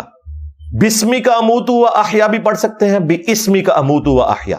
اے اللہ میں تیرے نام پر مرتا اور جیتا ہوں، یعنی سوتا اور جاگتا ہوں. اب بریکٹ میں دیکھیں لوگوں نے ترجمہ یہ کیا ہوتا ہے، کیونکہ نیند بھی موت کی بہن ہے. اور پھر بخاری مسلم کی اسی حدیث میں ہے کہ جب نبی علیہ السلام صبح اٹھتے تو کیا دعا کرتے؟ الحمدللہ الذی احیانا بعد ما اماتنا والیہ النشور. تمام تعریفیں اس اللہ کے لیے جس نے موت کے بعد ہمیں دوبارہ زندہ کر دیا. تو کیا قیامت کے دن زندہ ہوئے ہیں؟ نہیں، ہر نیند ایک موت ہے. اور یہ قرآن میں ہے اللہ یتوفی الانفس، اللہ ہی توفی کرتا ہے، موت دیتا ہے، یا آپ کہہ لیں کہ وہ کیفیت طاری کرتا ہے، لے لیتا ہے جان کو، حین موتہا موت کے وقت، واللتی لم تمت اور جس کی موت کا وقت نہیں آیا ہوتا، فی منامہا اس کے سوتے میں، فیمسک التی قضا علیہ الموت پھر اگر اللہ نے کسی کے لیے موت مقدر کر دی ہوتی ہے تو پھر اس کی جان کو اپنے پاس ہی روک لیتا ہے. دیکھیں لوگ سوتے بھی سو جاتے ہیں، دوبارہ اٹھتے ہی نہیں ہیں. لیکن نیند کی حالت میں جو یہ موت طاری ہوتی ہے نا، یہ وہ والی موت نہیں ہے جو روح قبض ہونے والی ہے، کیونکہ اس میں تو پھر بندے نے واپس نہیں آنا. اس لیے آپ اس بندے کو اگر چٹکی کاٹیں، سوئی چبو دیں، فوراً اٹھ جاتا ہے. وہ ایک رشتہ اللہ تعالیٰ نے باقی رکھا ہوا ہے. وَيُرْسِلُ الْأُخْرَى إِلَىٰ أَجَلٍ مُّسَمًّى اور باقیوں کی جان کو اللہ تعالیٰ واپس کر دیتا ہے ایک مقررہ وقت تک کے لیے، جو ان کا فائنل ٹائم موت کا آنا ہے تو اللہ تعالیٰ وہ واپس کر دیتا ہے. إِنَّ فِي ذَلِكَ لَآيَاتٍ لِقَوْمٍ يَتَفَكَّرُونَ بے شک اس کے اندر نشانیاں ہیں ان لوگوں کے لیے جو غور و تفکر کرنے والے لوگ ہیں. تو یہ قرآن میں سورہ الزمر کی آیت نمبر 42 میں 2 توفیوں کا ذکر ہوا. ایک توفی ہے موت کے وقت، دوسری نیند کے وقت. اللہ تعالیٰ جان کو قبض کرتا ہے. اب آپ کو یہ سمجھ آئے گا، انی متوفی کا، میں تجھے توفی دوں گا، نیند دوں گا، ورافعک الیہ اور اپنے پاس اٹھا لوں گا. اور یہ ترجمہ کیوں کرنا پڑ رہا ہے؟ کیونکہ دوسری جگہ میں سورہ النساء کے اندر کتنی واضح آیات ہیں. اللہ تعالیٰ فرما رہا ہے وما قتلوه وما صلبوه ولكن شبه لهم، اور پھر بعد میں وما قتلوه یقینا بل رفعه اللہ الیہ، بلکہ اللہ تعالیٰ نے ان کو اپنے پاس اٹھا لیا۔ تو یہ بالکل واضح ہو گیا کہ یہ توفی ہوئی ہے نیند کی حالت میں، جو میں پہلے آپ کو بتا چکا۔ تو میں اٹھا لوں گا اپنی طرف تجھے، وَمُطَهِّرُكَ مِنَ الَّذِينَ كَفَرُوا، اور میں تجھے پاک کر دوں گا ان لوگوں سے جو کفر کرنے والے ہیں، یعنی رسولوں کو اللہ نے بچانا ہوتا ہے، میں تمہیں بچا لوں گا۔ وَجَاعِلُ الَّذِينَ اتَّبَعُوكَ فَوْقَ الَّذِينَ كَفَرُوا إِلَى يَوْمِ الْقِيَامَةِ، اور جو تیری پیروی کرنے والے ہوں گے، خواہ وہ نام نہاد بھی ہوئے کرسچنز یا مسلمان، میں انہیں فوقیت دوں گا الی یوم القیامہ، قیامت کے دن تک۔ کن لوگوں پر فوقیت دوں گا؟ جنہوں نے تیرا انکار کیا، جیوز کا۔ ثم الی مرجعکم، اس کے بعد تم نے میری طرف پلٹ کر آنا ہے۔ فاحکم بینکم فیما کنتم فیہ تختلفون، تو میں تمہارے درمیان وہ فیصلہ کر دوں گا جس معاملے میں تم جھگڑا کرتے ہو۔ یہ آیت واضح بتا رہی ہے کہ حضرت عیسیٰ ابن مریم کے جو گستاخ ہیں، جو ان سے کفر کی روش اختیار کرنے والے لوگ ہیں، اللہ تبارک و تعالی ان کے اوپر غلبہ دے گا، کرسچنز کو بھی اور مسلمز کو بھی، کیونکہ دو ہی ہیں جو حضرت عیسیٰ ابن مریم کو مانتے ہیں، کرسچنز اور مسلمز۔ جوز تو ان کے انکاری ہیں، اور یہ دیکھیں یہ ایسا یونیورسل ٹروتھ ہے کہ جو آج تک قائم ہے، کبھی بھی جوز کو ان پہ غلبہ نہیں ملا۔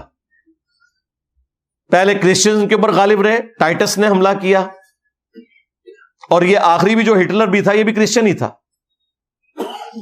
اور مسلمانوں کے پاس تو یہ بیت المقدس و یہ سارا معاملہ رہا، ہمیشہ غلبہ رہا۔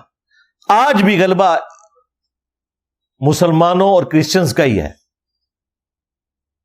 اور یہ جو غلبہ ہے یہ کرسچنز کی سپورٹ کی وجہ سے ہوا ہے تھوڑا بہت جو یہودیوں کا ہے، اور اس کا ذکر بھی اللہ نے قرآن میں کر دیا تھا، لیکن اس جگہ پہ نہیں کیا تاکہ اللہ تعالیٰ کا کوئی چھوٹا سا کلپ کاٹے کہ یا اللہ تو نے تو کہا تھا کہ ہمیشہ کرسچنز اور مسلمان ہی غالب رہیں گے، تو یہ تو یہودی غالب کیسے ہو گئے ہیں؟ تو کلپ تو کٹتا ہے ادھر سے، جس طرح ہمارے بھی ایک لیکچر میں سے کلپ کاٹ لیتے ہیں، ہر جگہ نہیں کلیئر کر، لیکن اللہ تعالیٰ نے دوسری جگہ اس چیز کو کلیئر کر دیا ہوا ہے، اور وہ ہے آیت نمبر 112 سورہ آل عمران کی۔ ضربت علیہم الذلہ اینما ثقفوا، یہودیوں کے لیے اب ذلت ہے، جہاں کہیں بھی یہ ہوں گے ان کے لیے ذلت اللہ نے مقدر کر دی ہے۔ الا بحبل من اللہ، سوائے اس کے کہ اللہ تعالیٰ ہی کبھی ان کا کوئی سہارا بن جائے آزمائش کے طور پر، وحبل من الناس، یا لوگ ان کو سہارا دے دیں، اور وہ لوگ سہارا کون دیتے ہیں؟ کبھی مسلمان سہارا دے دیتے ہیں اپنی غلط پالیسیز کی وجہ سے، اور کبھی کرسچنز۔ وَبَاءُوا بِغَضَبٍ مِّنَ اللَّهِ، اور وہ اللہ کے غضب کے حقدار ہی رہیں گے۔ وَضُرِبَتْ عَلَيْهِمُ الْمَسْكَنَةُ، اور محتاجی جو ہے وہ ان کے اوپر تھوپ دی گئی ہے، غریب الوطنی تھوپ دی گئی ہے۔ ڈائسپورا کب کا شروع ہوا ہے؟ ابھی تک مکمل نہیں ہوا، اگرچہ 1917 میں تھوڑا سانس ملا انہیں، بالفور ڈکلیریشن کے بعد جو زائنسٹ موومنٹ کامیاب ہوئی، پھر 1948 میں، پھر 1967 میں، یہ میں تاریخ کئی دفعہ بتا چکا ہوں فلسطین والی۔ ذالک بانہم کانوا یکفرون بآیات اللہ، یہ اس وجہ سے کہ یہ اللہ کی آیات کا انکار کرتے تھے۔ وَيَقْتُلُونَ الْأَنْبِيَاءَ بِغَيْرِ حَقٍّ، اور انبیاء کو ناحق قتل کرتے تھے۔ ذَلِكَ بِمَا عَصَوْا وَكَانُوا يَعْتَدُونَ، یہ اس لیے کہ یہ نافرمان بھی تھے اور سرکشی بھی کیا کرتے تھے، اور آج تک ان کی سرکشی ہے۔ اور یہ سورہ بنی اسرائیل میں اللہ تعالیٰ نے فرمایا ہے کہ اگر تمہاری یہ سرکشی کی روش ختم نہ ہوئی میں پھر تم پہ عذاب بھیج دوں، اور اگر تم نے حق قبول کر لیا تو ٹھیک ہے، لیکن روش نہیں چھوڑی۔ اسی وجہ سے ٹائٹس کے ذریعے عذاب آیا، اور پھر ہٹلر کے ذریعے عذاب آیا، اور ابھی آخری قسط باقی ہے عیسیٰ ابن مریم کے ذریعے، اللہ یہ کہ یہ حق قبول کر لیں۔ تو یہ اللہ تعالیٰ کا فیصلہ ہے۔ تو جو مخالف ہوتے ہیں نا وہ بھی اللہ تعالیٰ ہی مسلط ہونے دیتا ہے نا۔ ہم ہٹلر کو کنڈیم کرتے ہیں، اس نے غلط کیا، جس طرح کہ یروشلم کی اینٹ سے اینٹ بجا دی تھی بت پرستوں نے، جس کا ذکر قرآن میں موجود ہے سورہ بنی اسرائیل کے پہلے رکوع میں۔ دونوں ہی کافر تھے جنہوں نے یروشلم کے ساتھ یہ کیا، اور وہاں پہ انبیاء کے ماننے والے تھے، اس وقت وہ مسلمان تھے، جب تک عیسیٰ ابن مریم کا انہوں نے انکار نہیں کیا.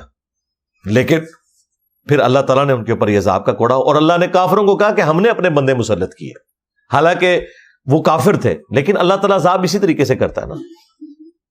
مسلمانوں کے اوپر بھی یہ تکلیف آئی ہے، پھر رومنس کے ذریعے بھی آئی، یعنی کلونین پاورز کے ذریعے بھی آئی ہے، اور تاتاریوں کے ذریعے بھی آئی ہے. یہاں پہ بھی 2 عذاب کے کوڑے پڑے ہیں مسلمانوں کے اوپر. بہرحال یہ وہ عقیدہ تھا جو حیات مسیح اور نزول مسیح سے متعلق تھا.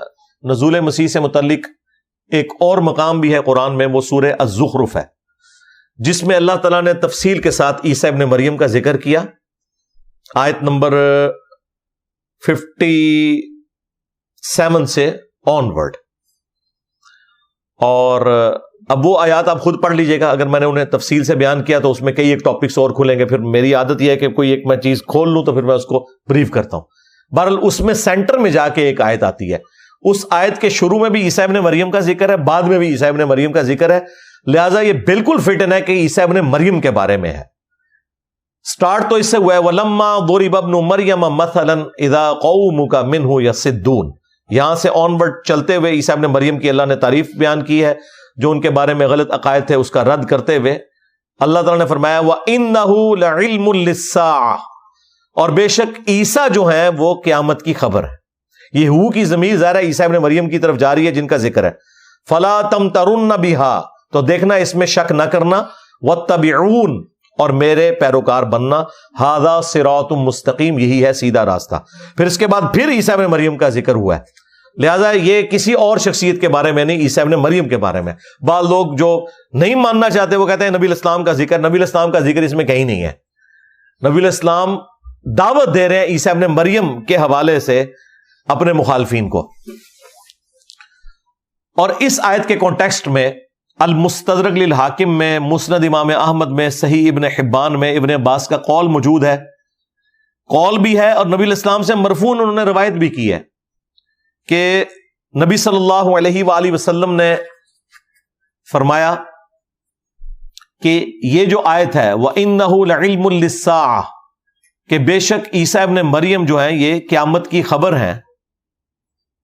یہ عیسیٰ ابن مریم کے دوبارہ دنیا میں آنے سے متعلق ہے، یہ حدیث میں بھی آ گیا.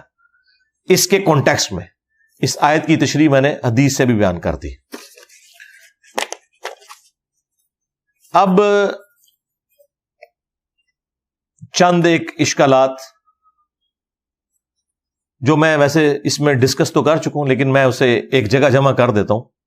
ایک تو یہ سوال ہوتا ہے کہ دنیا میں دوبارہ کیوں آئیں گے، وہ میں نے آپ کو کلیئر کر دیا کہ ان کی ہر چیز ہی معجزانہ ہے، پیدائش بھی، ماں کی گود میں اعلان نبوت بھی، اور ان کے معجزات بھی، مردوں کو زندہ کرنا بھی، اور مٹی کی مورت میں پھونک مارنا اور اس کا پرندہ بن جانا، ہر چیز ہی معجزہ ہے، اول تا آخر معجزات ہی ہیں. تو یہ بھی ان کے لیے ایک اللہ نے معجزہ رکھ دیا کہ اللہ نے انہیں زندہ آسمانوں پہ اٹھا لیا.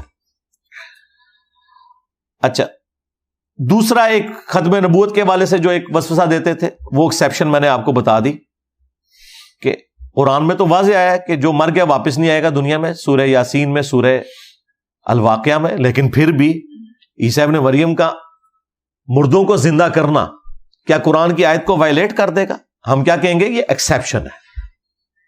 بھئی ختم نبوت ہو چکی ہے، اس کے باوجود ابو داؤد میں، حاکم میں حدیث ہے، مشکات میں بھی، کہ ہر 100 سال میں ایک مجدد آئے گا جو دین کی تجدید کرے گا. تو وہ جو مجدد آ رہا ہے تو کیا وہ نیا دین پیش کر رہا ہے؟ نہیں، جو خرافات داخل ہو چکی ہیں ان کی تجدید کرے گا. دین وہی ہے جو نبی الاسلام کے اوپر مکمل ہو چکا. اور ایک اور چیز وہ کہتے ہیں کہ جی آنے کا مقصد کیا ہے، وہ بھی میں نے آپ کو بتا دیا کہ یہودیوں پر عذاب کا آخری کوڑا آنا ہے بسبب اس کے کہ انہوں نے ابھی تک اپنی وہ روش نہیں چھوڑی. اچھا، یہاں پہ ایک اور چیز بھی جو میں نے سورہ آل عمران کی آیت نمبر 55 کے کانٹیکسٹ میں جو عیسیٰ ابن مریم کے بارے میں اللہ تعالیٰ نے فرمایا نا، انی متوفی کا، بعض لوگ بخاری سے ایک روایت لے کے آتے ہیں جس کی سند کوئی نہیں ہے، وہ ایک چیپٹر کی ہیڈنگ میں ہے بے سند ابن عباس کا قول ہے کہ وہ اس کا ترجمہ ممیتو کا کرتے تھے کہ جی یہاں پر جو ہے وہ ممیتو کا مراد ہے متوفی کا، اور اس کی سند کوئی نہیں ہے۔ یہ جتنے منکرین حدیث ہیں ان کا مسئلہ یہ ہے کہ انہیں آپ قرآن بخاری مسلم سے بھی کوئی چیز پیش کریں یہ انکار کر دیں گے، اور اپنے مطلب کی چیز کوئی بے سند بھی روایت آئے گی نا، وہ جو ان کے کسی بڑے نے گھڑی ہوگی، ٹھیک ہے نا، اس کو لا کے پیش کر رہے ہوں گے۔ یہ ان کا وتیرہ ہے، کیونکہ یہ اصل میں حق بات کو قبول نہیں کرنا چاہتے ہیں۔ پتا ہوتا ہے ان کو، وَأَنْتُمْ تَعْلَمُونَ، جس طرح یہودی علماء کو بھی پتا تھا کہ وہ کیا کر رہے ہیں، کہ ان کی کتابوں میں پروفیسیز موجود ہیں، نہیں مانا انہوں نے۔ تو یہ کہنا کہ ابن عباس نے کہا کہ ابن عباس سے، تو وہ ثابت ہی نہیں بھائی۔ یہ معاملہ اس حوالے سے کلیئر ہو گیا۔ اور ایک اور چیز جو قادیانی پیش کرتے ہیں کہ عیسیٰ ابن مریم اور امام مہدی ایک ہی پرسنالٹی کے دو نام ہیں، تو یہ بالکل غلط ہے۔ اس حوالے سے جو ابن ماجہ کی روایت پیش کی جاتی ہے بالکل جعلی روایت ہے، کسی محدث نے اس روایت کو ایکسیپٹ نہیں کیا کہ عیسیٰ ابن مریم ہی مہدی ہیں۔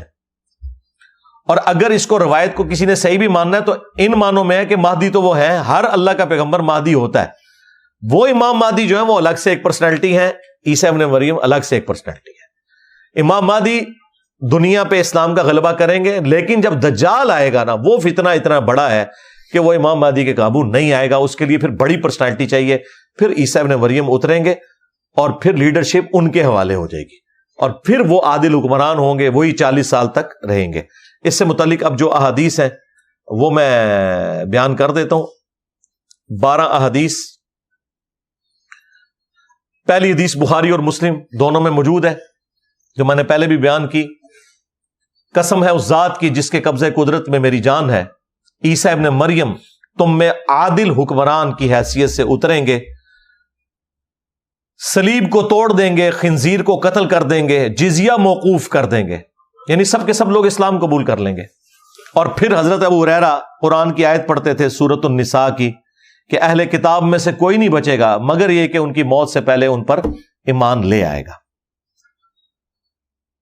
دوسری حدیث بھی بخاری اور مسلم دونوں میں ہے، تمہاری اس وقت کیا شان ہوگی جب عیسیٰ ابن مریم تم میں اتریں گے اور تمہارا امام تم میں سے ہوگا۔ اور اس کی تفصیل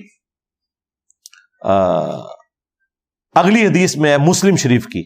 نبی علیہ السلام نے فرمایا میری امت کا ایک گروہ قیامت تک حق کے لیے قتال کرتا رہے گا حتیٰ کہ عیسیٰ ابن مریم اتریں گے اور مسلمانوں کا امیر انہیں کہے گا، اور یہ ہوگا شام کی سرزمین کے اندر، بیت المقدس میں ہی۔ یہ فائنل سب کچھ وہیں پہ جمع ہونا ہے۔ آپ تو دیکھیں اس ٹائم پوری دنیا ہی بیت المقدس اور شام کو ہی ڈسکس کر رہی ہے اس وقت۔ تو شام میں بیت المقدس میں اتریں گے تو مسلمانوں کا امیر انہیں کہے گا کہ آپ ہمیں نماز پڑھائیں، آپ پیغمبر ہیں۔ تو وہ کہیں گے کہ یہ اللہ نے تمہیں سعادت دی ہے کہ تم میں سے بعض کے امام ہوتے ہیں۔ تو عیسیٰ ابن مریم مسلمانوں کے اس حکمران، اس امیر یعنی امام محمد مہدی کے پیچھے نماز پڑھیں گے۔ چوتھی حدیث صحیح مسلم میں ہے، اس میں بھی شام کی اس جہاد کا ذکر ہے، اور اس میں الفاظ یہ ہیں کہ عیسیٰ ابن مریم جو ہے وہ جب نازل ہوں گے وہاں پہ دجال کو قتل کریں گے اور باقی ساری چیزیں، اور اس میں یہ ہے کہ مسلمانوں کا امیر ان کو دعوت دے گا اور وہ مسلمانوں کی امامت کروائیں گے۔ اس حدیث سے یہ پتا چلا کہ عیسیٰ ابن مریم بھی مسلمانوں کی امامت کریں گے۔ بعض محدثین نے کہا کہ امامت کریں گے سے مراد یہ ہے کہ وہ مسلمانوں کے امیر ہوں گے اور ان کی اجازت سے امام مہدی نماز پڑھائیں گے، اور بعض نے کہا کہ نہیں وہ خود پڑھائیں گے کیونکہ اس میں الفاظ ہیں کہ وہ امامت کریں گے۔ تو عیسیٰ ابن مریم بھی بعد میں نمازیں پڑھائیں گے، اوورآل امارت ان کے سپرد ہو جائے گی۔ پانچویں حدیث کہ نبی علیہ السلام نے فرمایا کہ قیامت کی 10 نشانیاں ہیں، ان میں سے دجال کا آنا بھی ہے، مغرب سے سورج کا نکلنا بھی ہے۔ پانچویں نشانی جو بیان فرمائی وَنُزُولِ عِیسیٰ ابن مریم صلی اللہ علیہ وسلم، اور عیسیٰ ابن مریم صلی اللہ علیہ وسلم نزول کریں گے۔ یہاں پہ نبی صلی اللہ علیہ وآلہ وسلم نے عیسیٰ کے نام کے ساتھ خود کہا صلی اللہ علیہ وسلم، لہذا یہ درود شریف محدثین نے نہیں گھڑا بلکہ نبی علیہ السلام نے خود تعلیم فرمایا۔ چھٹی حدیث جو ہے نا مسلم شریف کی، یہ بڑی تفصیلی حدیث ہے، سب سے زیادہ تفصیلی حدیث یہی والی ہے مسلم شریف کی 7373 نمبر حدیث، جس میں ہے کہ دو زرد چادریں اوڑے ہوئے عیسیٰ ابن مریم دمشق کے مشرقی مینار کے پاس اتریں گے دو فرشتوں کے سہارے، اور پھر وہ دجال کو قتل کریں گے۔ دجال ان کے سانس کی وجہ سے پگھلے گا مقام میں لد کے اوپر، جہاں پہ اسرائیل نے بہت بڑا ایئرپورٹ بنا لیا ہوا ہے، وہیں پہ وہ دجال کو قتل کریں گے۔ ہو سکتا ہے بھاگ رہا ہو وہاں سے کوئی طیارہ لے کے اپنا، تو عیسیٰ ابن مریم پیچھے سے پہنچ جائیں۔ بہرحال وہ لد پہ بہت بڑا ایئرپورٹ ہے، سب سے زیادہ مصروف ایئرپورٹ جو ہے نا وہ لد گاؤں میں ہے۔ وہ تو خیر اب گاؤں کیا، اب تو بہت بڑا سٹی بن چکا ہے۔ وہاں پہ وہ اس کو قتل کر دیں گے۔ یہ حدیث، اس میں پھر یاجوج ماجوج کا بھی ذکر ہے کہ اس کے بعد یاجوج ماجوج کا فتنہ ظاہر ہوگا، پھر وہ حضرت عیسیٰ ابن مریم کی دعا سے اللہ تعالیٰ انہیں ہلاک کرے گا ایک بیماری میں مبتلا کر کے، ان کی گردنوں میں کیڑے، کوئی وائرسز یا کوئی ایسا معاملہ ہوگا، بہرحال وہ ہلاک ہو جائیں گے، اور اس کے بعد پھر اسلام کا غلبہ ہوگا، اسی حدیث میں آتا ہے۔ اور پھر عیسیٰ ابن مریم دنیا سے چلے جائیں گے، پھر دوبارہ سے کفر کی طرف انسانیت لوٹ جائے گی، حتیٰ کہ ایک خوشبودار ہوا چلے گی، سارے مسلمانوں کو اللہ تعالیٰ اپنے پاس بلا لے گا، صرف کافر دنیا میں رہ جائیں گے جو اعلانیہ بدکاری کریں گے جانوروں کی طرح، اور پھر اللہ تعالیٰ سب کے اوپر قیامت کو طاری کر دے گا۔ یہ وہ تفصیلی حدیث ہے، وہ آپ خود پڑھ لیجیے گا، جس سے شوق ہے نا۔ مسلم شریف میں سب سے زیادہ تفصیلی احادیث ہیں قرب قیامت کی، جو اینڈ آف ٹائم کے پوائنٹ آف ویو سے ہیں، چاہے وہ نزول عیسیٰ سے متعلق ہوں، چاہے وہ دجال سے متعلق ہوں۔ آلموسٹ 140 احادیث ہیں صرف اسی ٹاپک پہ، اور مسلم شریف، بخاری شریف اور باقی حدیث کی کتابوں کے کمبائنڈ نوٹس مشکات کے اندر آپ کو آلموسٹ 60 کے قریب احادیث مل جائیں گی آخری چیپٹر کے اندر۔ جو ڈبلنگ ہے وہ انہوں نے چھوڑ دی، اس وجہ سے وہ تعداد کم ہے، ادروائز وہ مسلم شریف سے بھی زیادہ ڈیٹیلڈ چیپٹر ہے اس حوالے سے، کیونکہ باقی بخاری سے بھی، ابن ماجہ سے بھی، ابو داؤد سے بھی روایتیں اس میں موجود ہیں۔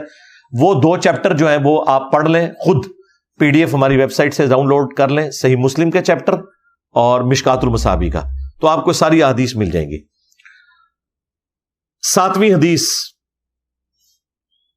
وہ بھی صحیح مسلم کے اندر ہے کہ جب دجال دنیا میں اترے گا تو وہ پھر 40 دن تک رہے گا۔ ویسے راوی کہتے ہیں، مجھے یاد نہیں کہ وہ 40 سال ہے یا 40، باقی روایتوں میں 40 دن کا ذکر ہے۔ اس میں سے پہلا دن 1 سال کا ہوگا، دوسرا دن جو ہے وہ 1 مہینے کا، تیسرا 1 ہفتے کا، اور پھر نارمل دن ہوں گے۔ صحابہ نے کہا کہ ہم نمازوں کا کیا کریں گے؟ آپ نے فرمایا اندازہ مقرر کر لینا، یعنی وہی ٹائم ٹیبل جو اس وقت نارتھ اور ساؤتھ پول پہ بھی ٹائم ٹیبل کے مطابق چلتے ہیں نا، تو وہ ہو جائے گا انشاءاللہ۔ اور پھر نبی الاسلام نے فرمایا کہ وہ عروہ ابن مسعود جو میرے صحابی ہیں، ان کی وہ ہم شکل ہیں، گھنگریالے بال، اور ظاہر ہے ینگ ایج ہے، 33 سال کی عمر ہے، شادی بھی نہیں ہوئی بھی، تو 33 سال کی عمر تو اتنی بڑی عمر تو نہیں ہے۔ 8ویں حدیث بھی صحیح مسلم میں ہے کہ عیسیٰ ابن مریم اتریں گے، اور اس کے بعد وہ راوی حدیث کہتے ہیں اس بات کے اوپر کہ جو نبی الاسلام نے فرمایا کہ تمہارا امام تم میں سے ہوگا، تو وہ کہتے ہیں کہ وہ امام سے مراد یعنی وہ تمہیں اللہ کی کتاب اور اس کے نبی کی سنت کے مطابق چلائیں گے، یعنی امام یعنی جس کی پیروی کی جاتی ہے۔ تو امام ان معنوں میں بھی ہے، ایک امام مہدی والے معنوں میں بھی ہے، اور اس معنی میں بھی امام آیا کہ وہ تمہیں اللہ کی کتاب اور اس کے نبی کی سنت کے مطابق چلائیں گے۔ یہ صحیح مسلم میں موجود ہے۔ البتہ فقہ حنفی والوں نے، شیخ احمد سرندی نے، جسے یہ مجدد الافسانی کہتے ہیں، اس نے اپنے مکتوبات میں لکھا ہے کہ وہ فقہ حنفی کے مطابق عمل کریں گے۔ تو پھر انہیں شرم آئی، انہوں نے کہا نہیں، ان کا اجتہاد جو ہے نا وہ امام حنیفہ سے مل جائے گا۔ یار اندازہ کرو، یہ مطلب امام حنیفہ کے انڈر ہی دینا چاہتے ہیں حضرت عیسیٰ ابن مریم کو۔ اور پھر وہ کہتے ہیں کہ بالفرض اگر اس امت میں کوئی نبی ہوتا تو وہ بھی فقہ حنفی کے مطابق عمل کرتا۔ اندازہ کریں، فقہ حنفی کے ساتھ جو ابھی تک ہو چکی ہے اور بعد میں جو کچھ ہونی ہے، ٹھیک ہے، امام حنیفہ کے ساتھ نہیں، فقہ حنفی کے ساتھ۔ تو اس طرح کہ وہ، اس کی اپنی کریڈیبلٹی کیا ہے، اس نے خود اپنے آپ کو کہا میں 1000 سال کا مجدد ہوں۔ جب کسی نے کہا کوئی دلیل دیں تو اس نے کہا دلیل یہ ہے کہ جو فرق 100 اور 1000 میں ہوتا ہے نا، وہی 100 سال کے مجدد اور 1000 سال کے مجدد میں ہوتا ہے۔ بھائی 100 سال کے مجدد کا ذکر تو ابو داؤد میں، حاکم میں موجود تھا، 1000 سال کا مجدد تو کہیں ذکر نہیں ہوا، خود سے ہی کلیم کر دیا۔ اور پھر اس بندے نے یہاں پہ اپنی زبان نہیں روکی، پھر اس نے کہا کہ میں اللہ سے امید کرتا ہوں کہ جو اللہ نے مجھے کمالات دیے ہیں نا, اس کا بہت سا حصہ امام مہدی کو بھی اللہ تعالیٰ دے دے گا. یعنی وہ کہتا ہے مہدی تو شاہی کوئی نہیں. ہاں, اور یہ وہ ہیں جس کو دیوبندی, بریلوی اور بعض اہل حدیث بھی مجدد الافسانی کہتے ہیں. 1000 سال کا مجدد. ہمارے استاد ڈاکٹر اسرار صاحب بھی ایک طرف بےچارے کہتے ہیں میں اختلافی موضوعات پہ امی ہوں, اور دوسری طرف وہ اختلافی موضوعات کے اوپر یہ کچھ بھی کر جاتے تھے. وہ بھی ان کی وہ بڑی تعریف بیان کرتے ہیں. یہ کچھ انہوں نے کیا ہوا ہے, اور یہ ان کے اپنے مکتوبات ہیں, ان کے ماننے والوں نے چھاپے ہوئے ہیں. یہ میں نے نہیں ان کی طرف منسوب کیے. اس بندے کے آپ دعوے دیکھیں. اور مسلم شریف اگر اس نے پڑھی ہوتی تو کبھی جرت نہ کرتا. وہ یہی کہتا کہ کتاب اللہ اور سنت کے مطابق چلائیں گے. 9ویں حدیث سنن نسائی کے اندر موجود ہے. یہ بڑی مشہور حدیث ہے غزوہ ہند والی, کہ 2 طرح کے گروہ ہیں جن کو اللہ تعالیٰ نے نجات دے دی ہے. ایک وہ جو ہند میں جہاد کریں گے. اب یہ غزوہ ہند محمود غزنوی والا, حافظ سعیسہ والا نہیں ہے, یہ قرب قیامت والا ہے. ہاں, اور کیونکہ قرب قیامت میں یہ ہونا ہے جب دجال کا ظہور ہوگا, اس سے ایڈجسٹنٹ پہلے. اور دوسرا جو عیسیٰ ابن مریم کے ساتھی ہوں گے ان کو بھی اللہ تعالیٰ نے نجات دے دی ہے. یہ حدیث سنن نسائی میں موجود ہے. 10ویں حدیث سنن ابن ماجہ میں ہے اور مسند احمد کے اندر ہے کہ نبی علیہ السلام کہتے ہیں معراج کی رات جب میری ملاقات ہوئی حضرت ابراہیم علیہ السلام سے, موسیٰ علیہ السلام سے, تو میں نے دونوں سے قیامت کے متعلق ڈسکشن کی کہ قیامت کے بارے میں مجھے بتائیں کہ کب آئے گی. تو دونوں نے کہا کہ ہمیں کچھ علم نہیں ہے, آپ عیسیٰ ابن مریم سے پوچھیں. تو کہتے ہیں جب عیسیٰ ابن مریم سے میری ملاقات ہوئی تو عیسیٰ ابن مریم نے مجھ سے کہا کہ قیامت کا تو مجھے نہیں پتا کب آئے گی, البتہ جب قیامت آنے والی ہوگی تو اس سے پہلے میں دنیا میں نازل ہوں گا اور دجال کو قتل کروں گا. اور وہ سارا جو تفصیل ہے وہ اس کے اندر موجود ہے. یاجوج ماجوج کا بھی ذکر اس میں موجود ہے, وہ آپ حدیث پڑھ لیجئے گا. نمبر میں اس لیے بتا رہا ہوں, انشاءاللہ ہم امیجز بھی ڈسپلے کرا دیں گے تاکہ یہ کوئی نہ کہے کہ جی مجھے پتہ نہیں چلا, میں خود پڑھ لیتا, تو آپ پڑھ لیجئے گا. 11 نمبر حدیث سنن ابی داؤد میں ہے اور مسند احمد کے اندر بھی موجود ہے. نبی علیہ السلام نے فرمایا کہ تمام انبیاء جو ہیں وہ آپس میں بھائی ہیں, لیکن عیسیٰ ابن مریم اور میرے درمیان کوئی اور نبی نہیں ہے, ان کے ساتھ تو میرا خاص رشتہ ہے کیونکہ یہ فترت کا پیریڈ ہے, یعنی ہمارے درمیان کوئی اور پیغمبر نہیں آیا. پھر نبی علیہ السلام نے کہا کہ عیسیٰ ابن مریم قرب قیامت میں نازل ہوں گے, دجال کو قتل کر دیں گے, صلیب توڑ دیں گے, وہی سارے الفاظ جو بخاری مسلم میں آئے. اس میں آگے الفاظ ہیں کہ وہ 40 سال تک دنیا میں رہیں گے, اور پھر اینڈ پہ مسلمان ان کا جنازہ پڑھ کے انہیں دفنائیں گے. لیکن یہ نہیں اس میں موجود کہ کہاں پہ دفنائیں گے. وہ آخری حدیث 12 نمبر جو ترمذی میں موجود ہے اور مشکات کے اندر, عبداللہ ابن سلام جو ایک یہودی تھے اور بعد میں مسلمان ہوئے, یہودی عالم تھے اور صحابی بنے, وہ کہتے ہیں کہ تورات میں جو محمد صلی اللہ علیہ وآلہ وسلم کے بارے میں تعریفیں لکھی ہیں ان میں سے ایک یہ ہے کہ عیسیٰ ابن مریم جب دنیا میں دوبارہ آئیں گے تو وہ فوت ہونے کے بعد محمد صلی اللہ علیہ وآلہ وسلم کی قبر عطر کے ساتھ دفنائے جائیں گے. یہ ترمذی کے الفاظ ہیں. اور وہ راوی حدیث ابو مودود کہتے ہیں کہ ایک قبر کی جگہ ابھی بھی باقی ہے, اور واقعی باقی ہے. میں نے جو قبر رسول کا تعارف کروایا تھا نا, اس میں نے آپ کو بتایا تھا نا کہ نبی علیہ السلام کو یوں دفنایا گیا نا, آپ کا چہرہ عطر جو ہے وہ قبلہ رخ ہے, تو آپ کے آلموسٹ ناف کی سیدھ میں آپ کے پیچھے حضرت ابوبکر کی قبر ہے, اور حضرت ابوبکر صدیق کی ناف کی سیدھ میں حضرت عمر کی قبر ہے. یعنی یہ یوں چلتی ہیں. جب یہ یوں چلتی ہے تو یہاں ایک قبر کی جگہ خالی ہو جاتی ہے, اور وہیں پہ عیسیٰ ابن مریم کو دفن کیا جائے گا. تو میں نے کوشش کی ہے کہ سارے ٹاپک کو اوورآل کور کر دوں. آخر میں اسی حدیث کے اوپر کنکلوڈ کرتا ہوں جو بخاری اور مسلم دونوں میں موجود ہے کہ قرب قیامت میں جب عیسیٰ ابن مریم آئیں گے اور مسلمان اور یہودی آپس میں قتال کریں گے, تو اگر کسی درخت یا پتھر کے پیچھے بھی کوئی یہودی چھپا ہو تو وہ درخت اور پتھر بھی بولے گا اے مسلم میرے پیچھے یہودی ہے, اسے قتل کر دے.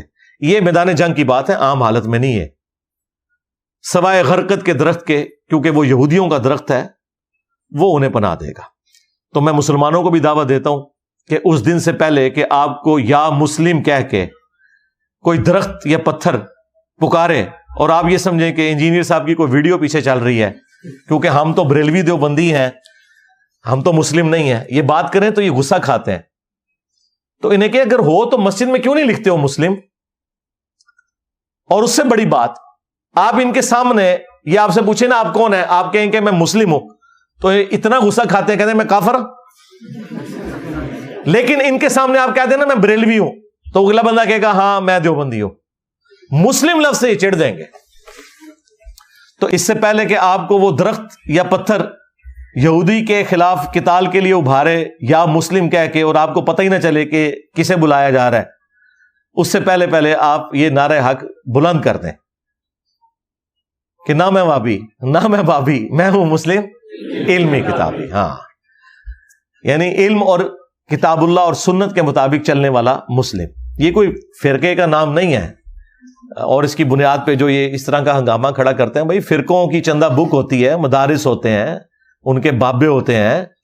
سب سے بڑی بات وہ یہ کہتے ہیں باقی سارے جہنمی ہیں, ہم جنتی ہیں. ہم تو بھائی تمہیں مسلمان سمجھتے ہیں, تمہارے پیچھے نمازیں پڑھتے ہیں, مسجد بھی لادہ نہیں بنائی.